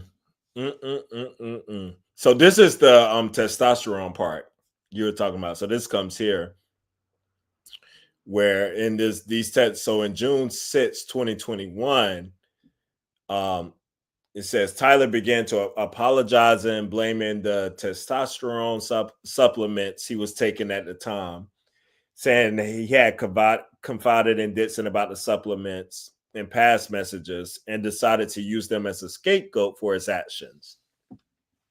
Dixon emphasized that he was not okay with what happened and that he had never asked Tyler for anything, to which Perry replied, "I know. That's why I like you." Perry further attempted to rectify his misconduct by inviting Dixon on a yacht trip and telling Dixon that Perry was for sure going to make Dixon's pilot. Dixon realized that Perry was offering to make losing it to effectively silence Dixon. Perry sent a text message trying to arrange for Dixon to come on his yacht with another person so that Dixon would feel comfortable. He responded that he would not board the yacht and refused Perry's invitation. After Dixon refused to go on the yacht, Perry did not text Dixon for 5 months. So I guess this last incident where it seemed like he's indicated it almost went a lot further, he backed off. Sensing that Dixon was upset, Perry called Dixon once to update him that Perry was looking for a director for the pilot. During the 5 month period, Dixon was regularly in therapy. He suffered from severe depression, anxiety, stomach pains, and nausea, resulting in a new prescription, an antidepressant. Dixon was diagnosed with post traumatic stress disorder, and his therapist recommended that he seek outpatient treatment, costing upwards of $20,000, a price too high for Dixon at the time. He began speaking with people about the sexual assault and was assessing his rights. As soon as Perry realized that Dixon was done talking to him, he got a message from Tyler Perry's Fitzers. All right, Scandal, come on, Fitzers. Perry's Fitzers contacted Dixon, indicating his character on the Oval will be returning with a new storyline next season, and was receiving a graduated raise from $10,000 per episode to $16,000 per episode, that he would continue to increase to upwards of $19,000 per episode over the coming seasons. The attorney said that Christmas came early for Dixon because he was doing a good job on the Oval.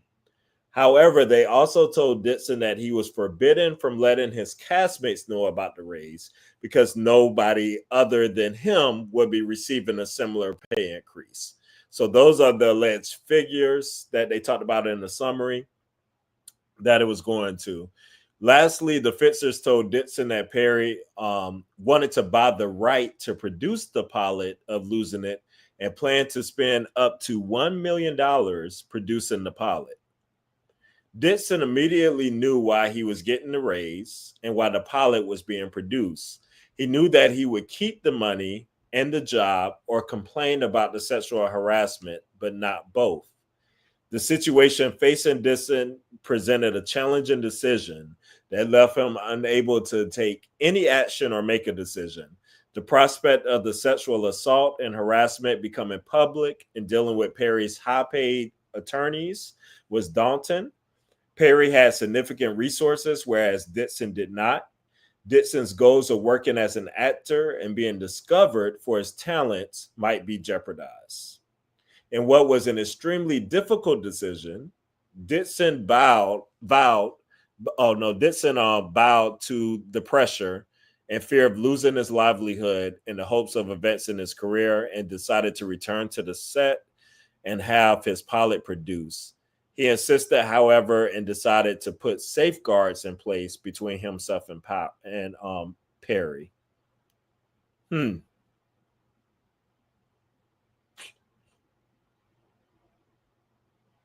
They say he suffered a panic attack in June 21 that was witnessed.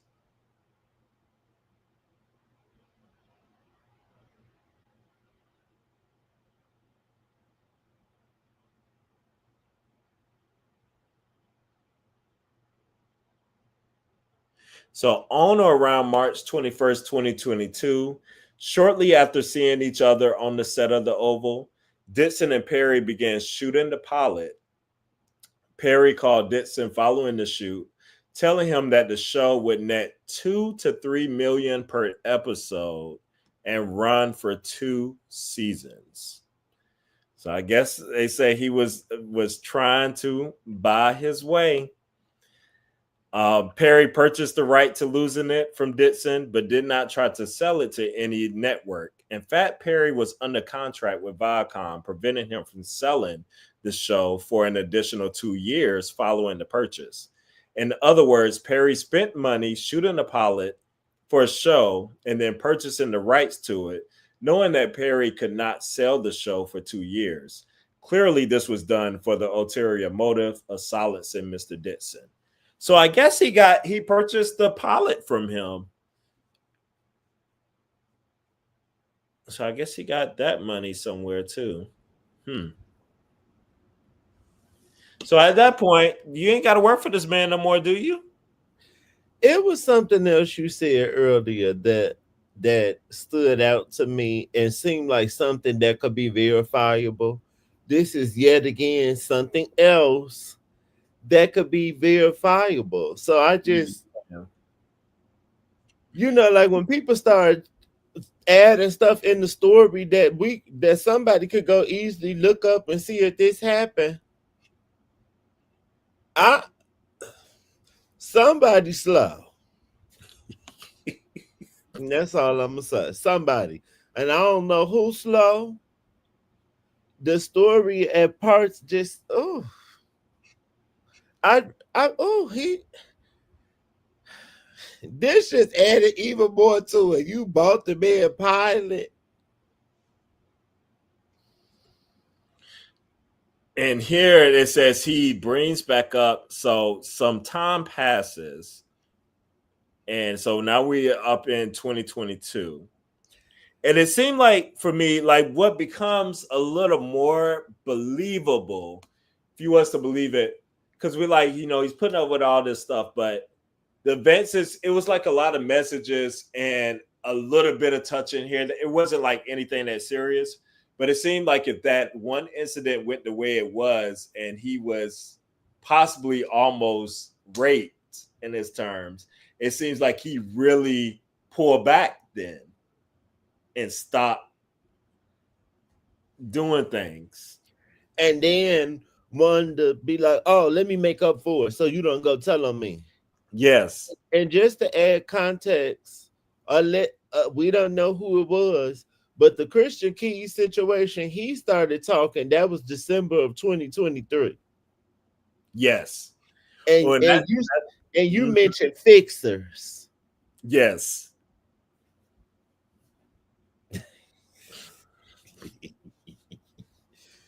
girl. Oh boy, boy, boy. So in April of 2022, before filming the next season of the Oval, he called Dixon to discuss what happened back in June 2021, the sexual assault. This seems to be like the big one that kind of like broke the camel's back here. And it says on the phone call, Perry lectured Dixon about how Dixon was overreacting to the sexual assault because of prior sexual assaults in Dixon's life. Perry said that there was a misunderstanding and miscommunication, and that Dixon needed to say no stronger. In other words, he blamed Dixon for the sexual assault, saying that he felt that Dixon's no was really a yes because he didn't say no strong enough. So, as not to jeopardize his employment with the defendants, Perry and TPS, Dixon dismissed the conversation, especially due to the allegedly impending sale of his show to a major broadcasting network. Um, After a full season of The Oval, that season two, he told Dixon that despite shooting the pilot, it could take a while to place. So basically, this was not going to happen. They get into the Christian Keys stuff here, and in this, like, Dixon eventually moved to California. It looks like here. I'm trying to see when did he like leave the Oval because I don't think he's still on there, right? I'm not sure. Let's see. Can I read Ren's comment real quick? Yes. Ren said, but he's proving stuff that doesn't equate to harassment. He bought him a car, he bought his script or whatever, but that doesn't prove harassment. It could be, but we can't prove it from that alone. That's true, but Mm-hmm. I just would be curious to know what studio head is buying somebody a car that's just in TV shows. Now, I can see because, like, I know fashion wise, like, remember Andre Leon Talley was living in an apartment that, like, some fashion house or something was paying for. Okay, like, I can see if you're like a big time player, people doing stuff for you like that. But a bitch that just been on a couple episodes, you buying him a car? That seemed interesting to me. That is interesting. That is interesting. And y'all have been some troopers. We're here in the last page here, and this is where it brings in Christian Keys, actually. In these last it's like the last two pager here.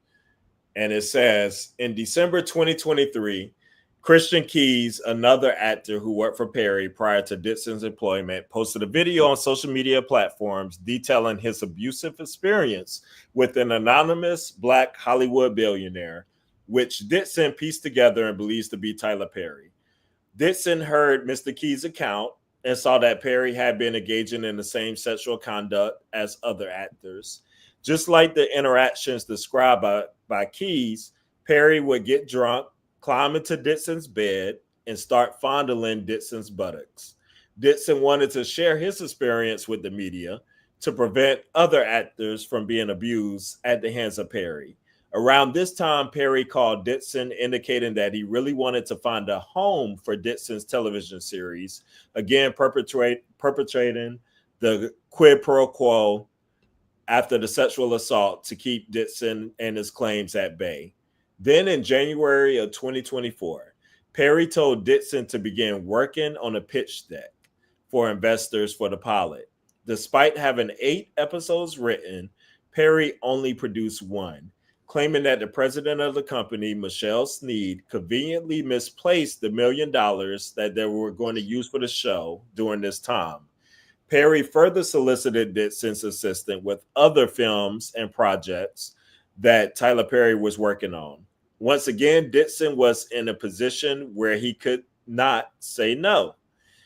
In or around March of 2024, Tyler Perry indicated to Derek Dixon that the individual who was meant to pitch the pilot became depressed and could no longer pitch the show. This was another excuse for the fact that Perry never liked the show and never intended to sell it. Dixon did not get angry and allowed Perry more time to figure things out for the show. Mistakenly sensing that Dixon had forgiven him, Perry started back up with the harassment. Perry continued to harass Dixon, who was still working on the Oval and who was still waiting eagerly for Perry to sell losing it. Perry would tell Dixon that he loved him, and that Dixon should be living his life, and that Dixon should be having sex more. Perry even indicated that he would send Dixon's show to um, Peter Friedlander at Netflix. Did you But say he loved Dixon or the show? he said he loved Dixon. He said that he loved him. That's what he said. And I want to address some of these comments when you done. Okay. It's in the last little bit. Then we're gonna have our wrap up there. It says Perry even indicated that he would send Dixon's show to Netflix, but all this was just an attempt to remind Dixon of the sword um, hanging over his neck. Later, Perry told Dixon that Netflix turned the show down. Dixon was never contacted by any individuals for Netflix regarding the show.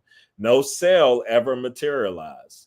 In or around June of 2024, Perry sensing that Dixon was getting frustrated about his show, not getting off the ground, and still concerned about his sexual assault being made public, offered Dixon a position as a writer on Perry's show, on his show, indicating that he needed a replacement to continue writing. It was only then that Dixon woke up and realized that Perry was never going to be serious about helping him. Perry was only going to do things for him if he played along with the sexual harassment and assault. Perry was only interested in preventing Dixon from exposing the dark side of Tyler Perry.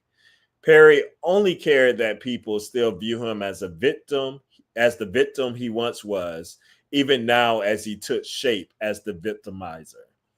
Dixon became sick to his stomach. Rather than continue down this path, he took the heroic step of reporting the sexual harassment to the EEOC.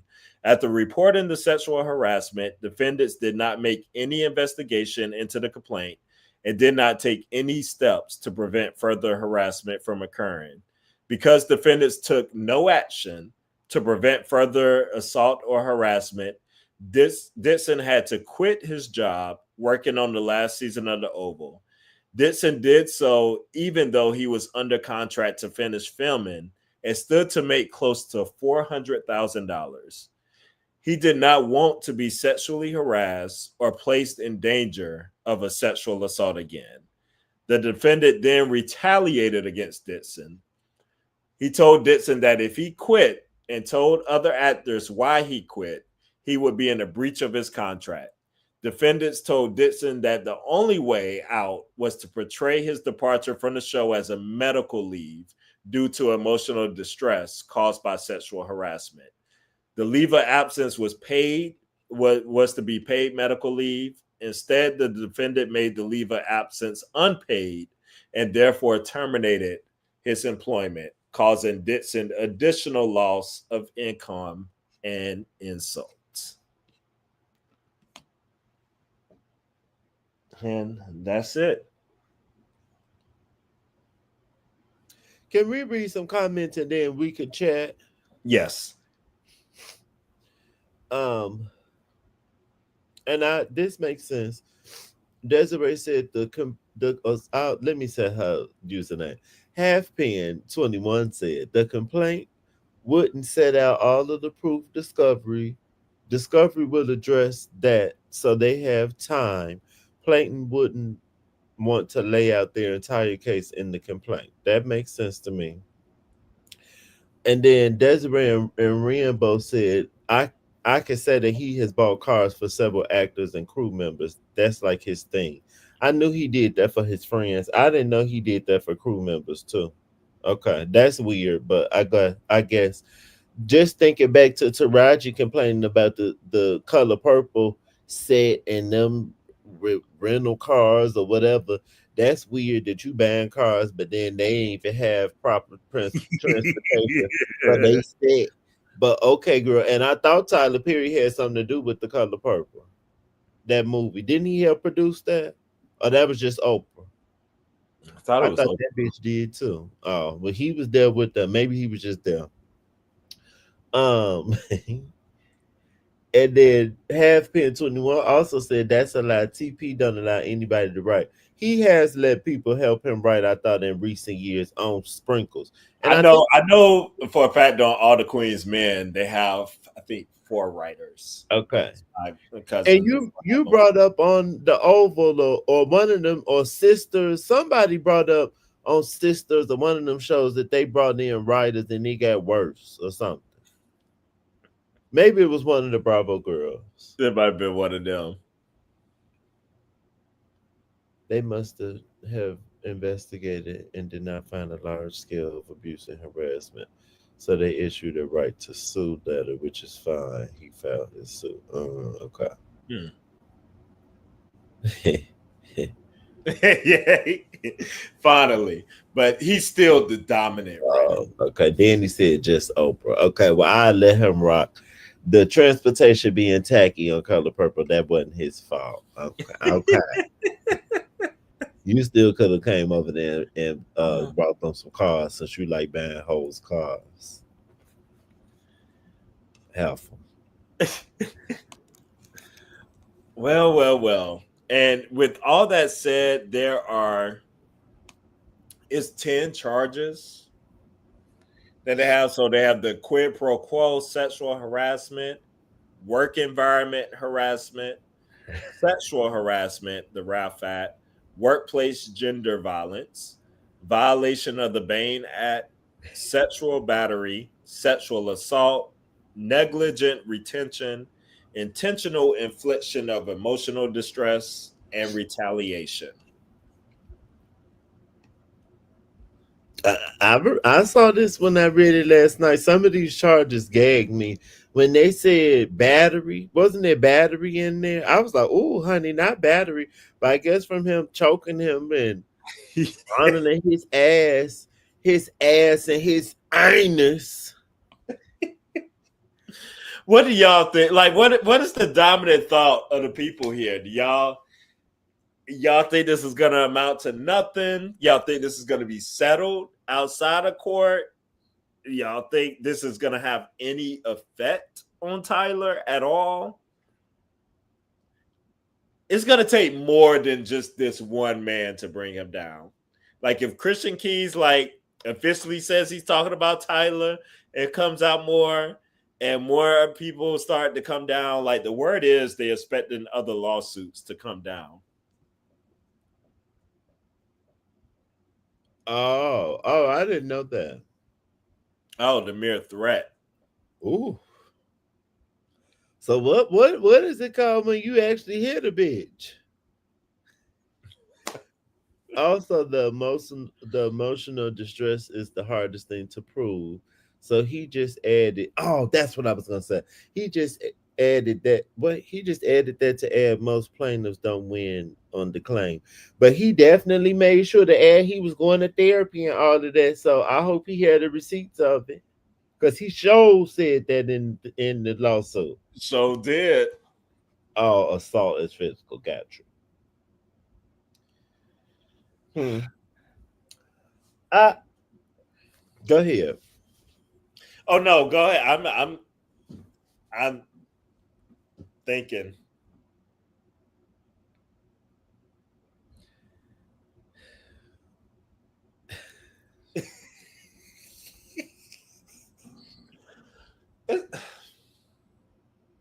You know, like when this man, I think, gave us okay, like he mentioned things that could be verified very easily, and then the things that cannot, he fill in all these gaps with things. And I think the things he filled the gaps with, that's the part that could be questioned. And then he doesn't mention a whole lot of other people being around, which they could have been, but he don't really mention other people being around necessarily. I don't know. It just seemed like he got a whole lot of other stuff he got to prove, and then it's like, ooh, what Tyler about to say and do? Mm. Yeah, it's given that it's hard for me to, and I know it happens, and it's just been proven. I know it happens. Like some of these people are just idiots, and these billionaires, like I just can't see. It's just hard for me to fathom like Tyler being this dumb, like to risk everything you have. Oh, because you can certainly find somebody who's gonna want you back. Like for like I don't know, but some people maybe a hard to get situation is appealing, can be, but I don't understand why you would waste so much time.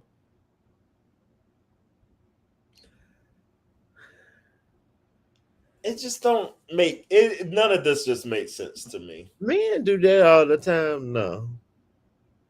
And then I just also want to add, we have a whole president that probably was over there on the island with the Epstein people, that has rape cases, that slept with a porn star. So I don't know, just living in the reality that we live in, and more than likely that was Tyler Perry with the Christian Keys. It just be like, allegedly. Oh, I don't know. I don't know why I could see like more of a case for just abuse kind of at work, because Tyler likes to film everything in limited amount of days and doing all, like I could just see like a lot of workplace things possibly going on or something like that. The whole sexual piece, it is kind of I just feel like you don't have to do that if you're a billionaire, like, but people look, just slow. look at. I'm just thinking. My mind is just going to other. I'm thinking of like the Me Too movement. Think Yeah, about Matt Lauer. Didn't the women say Matt Lauer had like a? all them interns and stuff. Was he the one with the interns, or I did think he the have? interns and just some of the women he worked with too. I think, and he had like a trap door or something crazy. Didn't he have some or something with the seat? He had something with a button in his office, and it did something. I know I'm not making that up. I'm about to look it up. So I'm just saying that to say these men definitely will go through an auto door lock. Thank you. I There knew we he go. had something weird. Sorry, you Oh pulled no, this. you good. The comments coming up quicker tonight. Uh-huh. A button on his desk that will lock the That's door. crazy. You know what? And I just need to stop pretending like I'm shocked at what men do. And that's what it just like this is why all this could be so believable. Like I'm not on this whole side of like, oh, even if it is a money grab, because it's like, hey, that's life. But that doesn't mean that he didn't do any of this stuff. It's just a lot of information for everything to be like just made up.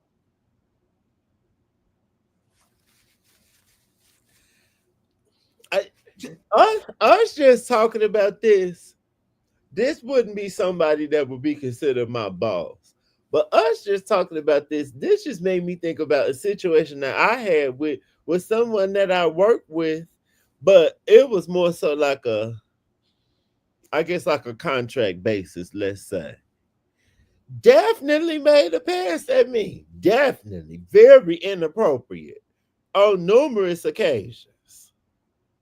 So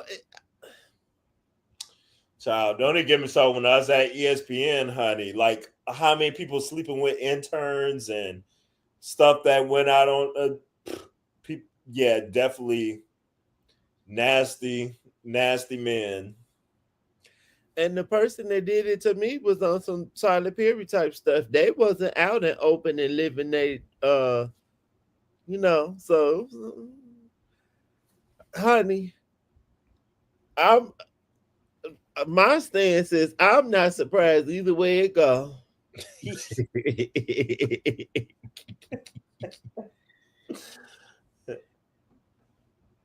Yeah, I agree with that, Happen. I think some of the stuff is definitely embellished and stuff, and is trying to paint. You know, you're trying to paint your client out like to be completely innocent and everything. I believe in Ren. Yeah, I believe it too, Rand. It's so that's what doesn't make me like I'm not gonna be that gun ho person like, oh, they just trying to take a black man down and da da da da. Nope.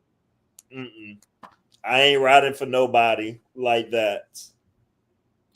And literally on that interview, when they were talking about something with taxes, and Tyler Perry said, "Oh, I know all about taxes, all the money I paid, or something about my tax bracket." And then the guy said something, and he was like, "Yeah, if anybody is even like knows this or even achieved this or something crazy," he was talking. So it just gave me like I never thought about him in that way. But just seeing him talk in that interview, I definitely could see him wanting to flex his money and his power. He gives that, and that's why he's so pressed on everything has to be insular and has to be from his, mind. Yeah. And I just keep going back to that partner piece and that child. The stuff in his life don't make sense. So that's why it's so easy for this to make sense. You get what I'm saying? I And get that's what why people need to stop living so weird. I get what you're saying. Let me see what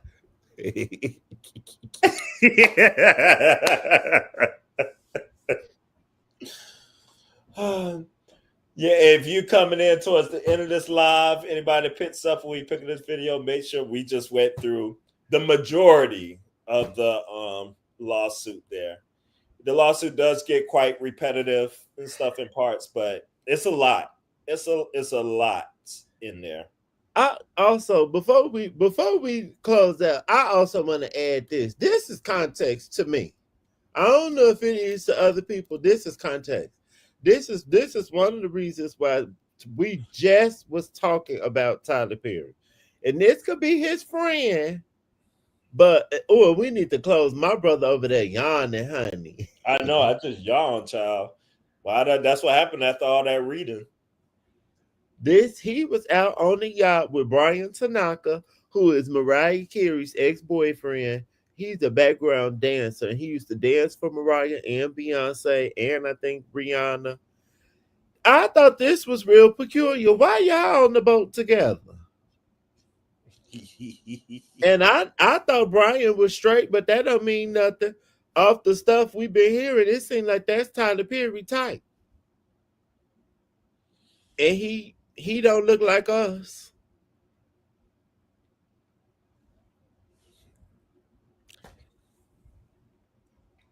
It just be all these floating things with Tyler Perry that all you are left to do is draw conclusions because it just be like It is a mystery. Yeah, he is like a mystery kind of person because we don't that relationship aspect is something we don't see with him, like on any means.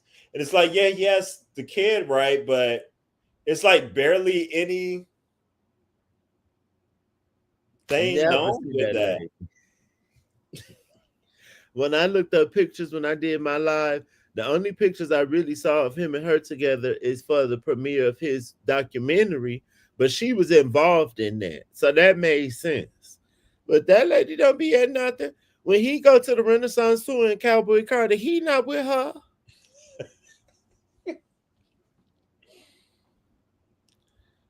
Okay. When you say daddy's so peculiar, totally his type. Yeah. We know he like the light skinned men, Oh yeah, for sure. like MJ and Debbie.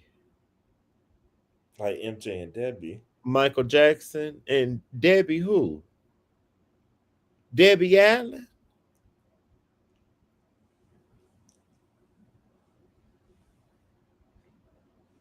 Debbie Waka Flocka mama?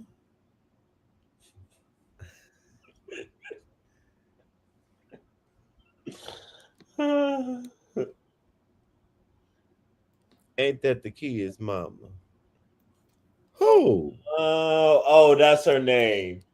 MJ, the mother of the kids, MJ's kids. Oh, that white lady Maybe Roe or something like that, with right? the blonde hair. Okay, you Yeah, know I was so young, I ain't remember that bitch name, but I remember seeing her. I forgot that's her name until Uh, he said that. and let him rest in peace. I'm not trying to dig that up with him. But another person that people just act like nothing was going on or nothing was peculiar about his ass. That man didn't like women. I'm not saying he like men either, but he didn't like no women. He wanted to, let me tell it, he wanted to be one. With that damn bust down part in the middle with that lace front. Oh God. MJ had on good lace fronts before the girls even knew about the lace fronts. Okay. I'm just shocked because this Derek guy, if y'all didn't see, like he's just not definitely not the guy to be getting into all this with. But look at Brian Tanaka and look at Derek Dixon. Baby. Real talk about not too much. I'm not saying nothing wrong. It ain't nothing wrong if Michael Jackson was non-binary or trans. It ain't nothing wrong with that. Now maybe you think it's something wrong with it, but it ain't nothing wrong with that. He was walking around in women's clothes, honey. He was something. He was one of the letters. And Tyler wanted the letters too. We're gonna have to start being honest about these people. And if y'all love them, if y'all love us, so why we can't love them and they be, part of the community? And just so y'all know, he is suing for the 260 mil. Ooh. So all the money that Tyler Perry saved filming, I think he filmed Straw in 4 days. All the money he saves filming his productions in less than a week. He about to it's all going to this. Hey Tyler, please stop bragging about that because it is not a flex at all. And just, I'm sure people saw the response and stuff of the attorneys, and I'll just read it real quick. But his attorney, Matthew Boyd, denied the allegations and said this is an individual who got close to Tyler Perry for what now appears to be nothing more than setting up a scam. He said in a statement, but Tyler would not be shaken down, and we are confident these fabricated claims of harassment will fail. It's gonna be hard because the text messages themselves, if you just throw them out on the island and look at them. Now, if there are pictures of his butt and stuff going on with what he was saying and taking them pictures and resending, that might be a little extra something. Or if he's constantly calling him cute and doing, because I didn't see those text messages and what was released. But in the lawsuit, it was alleging that those are there. Like if there are identifiable text messages that give more than what was like sent, it could be I want something. to see phone records. Yes, absolutely. Because you keep saying he calling you so much. I want to see it. Because you documented at this point. At this point, it got in your mind somewhere that I'm gonna document and save everything. Mm-hmm. So run it back.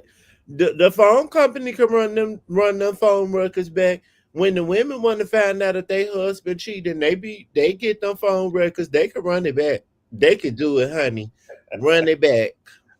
I They want to see it. definitely run it back. I, Definitely run it I back. want them released. Let me stop. I was about to say something so ignorant. I'm so ignorant. I'm gonna say it anyway. I want them released, and if we find that it's true, I'm printing it out and I'm hanging them phone records up in my house. You lying ass bitch. I'm sick of this. I'm sick of it. During Pride Month, if this turned out to be true, the rest of y'all, ooh, If ooh, this turned out to be true, mm-mm. Tyler, and Tyler, that's just gonna make it Tyler. worse. That's gonna make it worse. All the things you could have been doing and representing the community all this time. And just imagine, if this is true, he was. It's numerous people he was doing this to. All them random people he be putting in plays and movies and stuff, and so I don't even watch the shows. But Right. oh baby,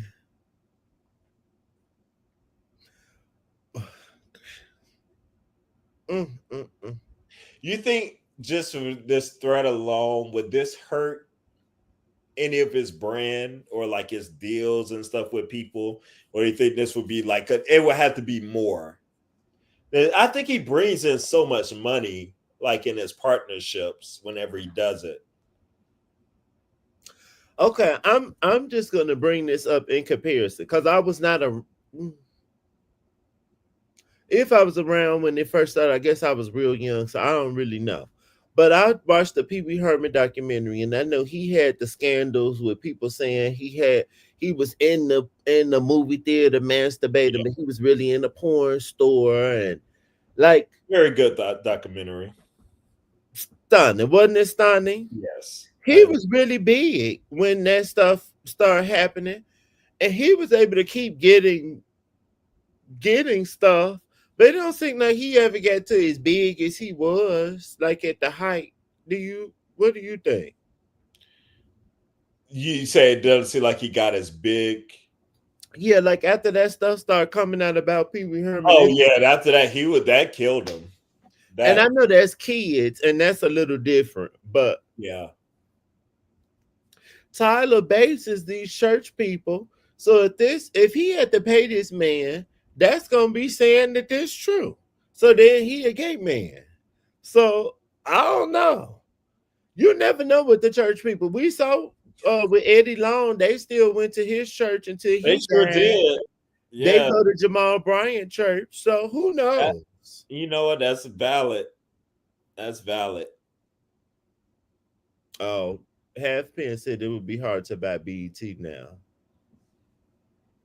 He need to pivot from the kid. Yeah, Oh, that's he what had to Pee pivot. Wee had to do. Yeah. Oh, right. And he had to use Paul Rubens, right? But then they kept trying to get him for this child pornography and all this stuff. It was just, I felt so bad for that man. Same. But again, I think I didn't even really I think I touched on him in my life. It still just kind of goes back to the same thing to me though. That's why people should be able to be allowed to just live as themselves and Yes. not have to hide things Yeah. and be in secret, because then when things are in secret, you can start making up all these details that's not even there. Versus, bitch, I'm gay. So at that point, you if you Let's- have a problem with it, you choose what you yes. want to do with that. But I'm telling you who I am. Let's get this settled from the jump. and then just let the pieces fall wherever they So may. whatever I agree. connotations you have about gay people, you deal with all of that on your own. But I'm telling you what it is. I agree. I agree. Mm. Mm. Poor thing. Well, we gonna stay tuned. We're gonna keep our eyes peeled, see what happens. Yeah, Exactly.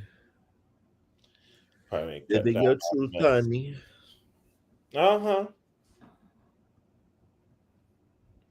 Cut down all the mess. Exactly. And don't have to cover things up. And you could be regular and people will accept you.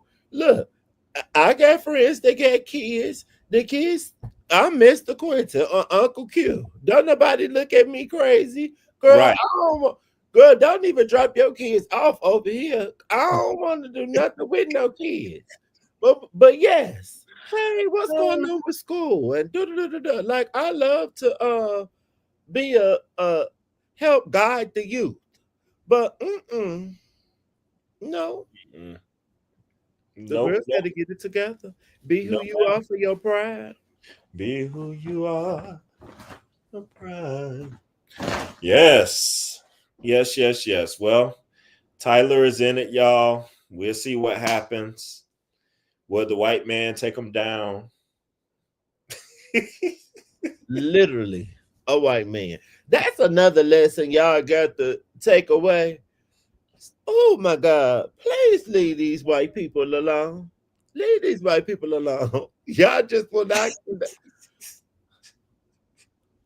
We still don't know what's going on with the Shannon Sharp situation. Did we ever get a resolve to that? No, not to my knowledge. I think it's something ongoing. I know he, pulled back on a lot of his things in the summer because of it and all that. So, His hiatus. mm-hmm. Did he even take a hiatus from his podcast on YouTube? I haven't even been seeing Club Shay Shay and stuff. I know he has some, but Mm, I don't know. He could be. Mm, child. he could take some time off. He's doing well enough. Well, yes, y'all pray for the girls. I'm not, but y'all pray for the girls. Y'all go on and windmill for Tyler. It I would not don't, be me. I don't waste my prayers on Mm-mm, fools. mm-mm. That is definitely my final verdict. But I will see how this plays out. Oh, okay. Say, Oh, he posted one today. yeah. Well, it's about to be Juneteenth. Enjoy Oh yeah. yourselves. Yes, happy Juneteenth. Oh, oh. You What get it? What's that? I just keep thinking of what a topic to have to talk about during Pride Month and on the heels of Juneteenth. Work, Uh, work work, with a work, kill. work. And and then they try to give us the black music drama with these crazy rankings for black black music month as well. And when all of that comes out, I want to do a video on that because I already know it's gonna be a fool when the full list come out. Yes, definitely gonna be a fool. But yes, if take time, if you have time, pull up the Parker's Couch episode, our podcast episode, our Juneteenth episode. I will release it tomorrow. Yes, Around the cookout with the people, you yeah. know. And when we gonna be back, who knows? Maybe we'll turn up and do something again sooner We rather than need, later. we still need to do something just solely Pride related. We do. I agree. Okay. But yes, happy Juneteenth, everyone. Make sure you subscribe to the channel, hit the notification bell. Notification. Yes, honey. With that said, I'm gonna go ahead and log off. I still got to make this potato salad for tomorrow, Uh-uh. so I'm about to go ahead and get going with that. Okay, take the salad. Chill. But I'll be up. I don't know if it's too late or how you. What time? Oh, it's midnight here. You know, we be with the West Coast girls. I'll see what happens. I can run my mouth, and I need to put on Love Island. Yeah. Oh, Oh I wait. think it was a new one. I I think thought it the came out girls say it's tomorrow. just Saturday that they skip. Oh, okay. I got it wrong. I thought they took a day off or something during the week. Well, I got to pull that up too. That'll give me Yes, something honey. to watch. Go look Okay. at some more fools. Yes. What you say? So I look out if you open a clubhouse room. I'll be around. Okay. Right. So Toodles. Be careful at the workplace.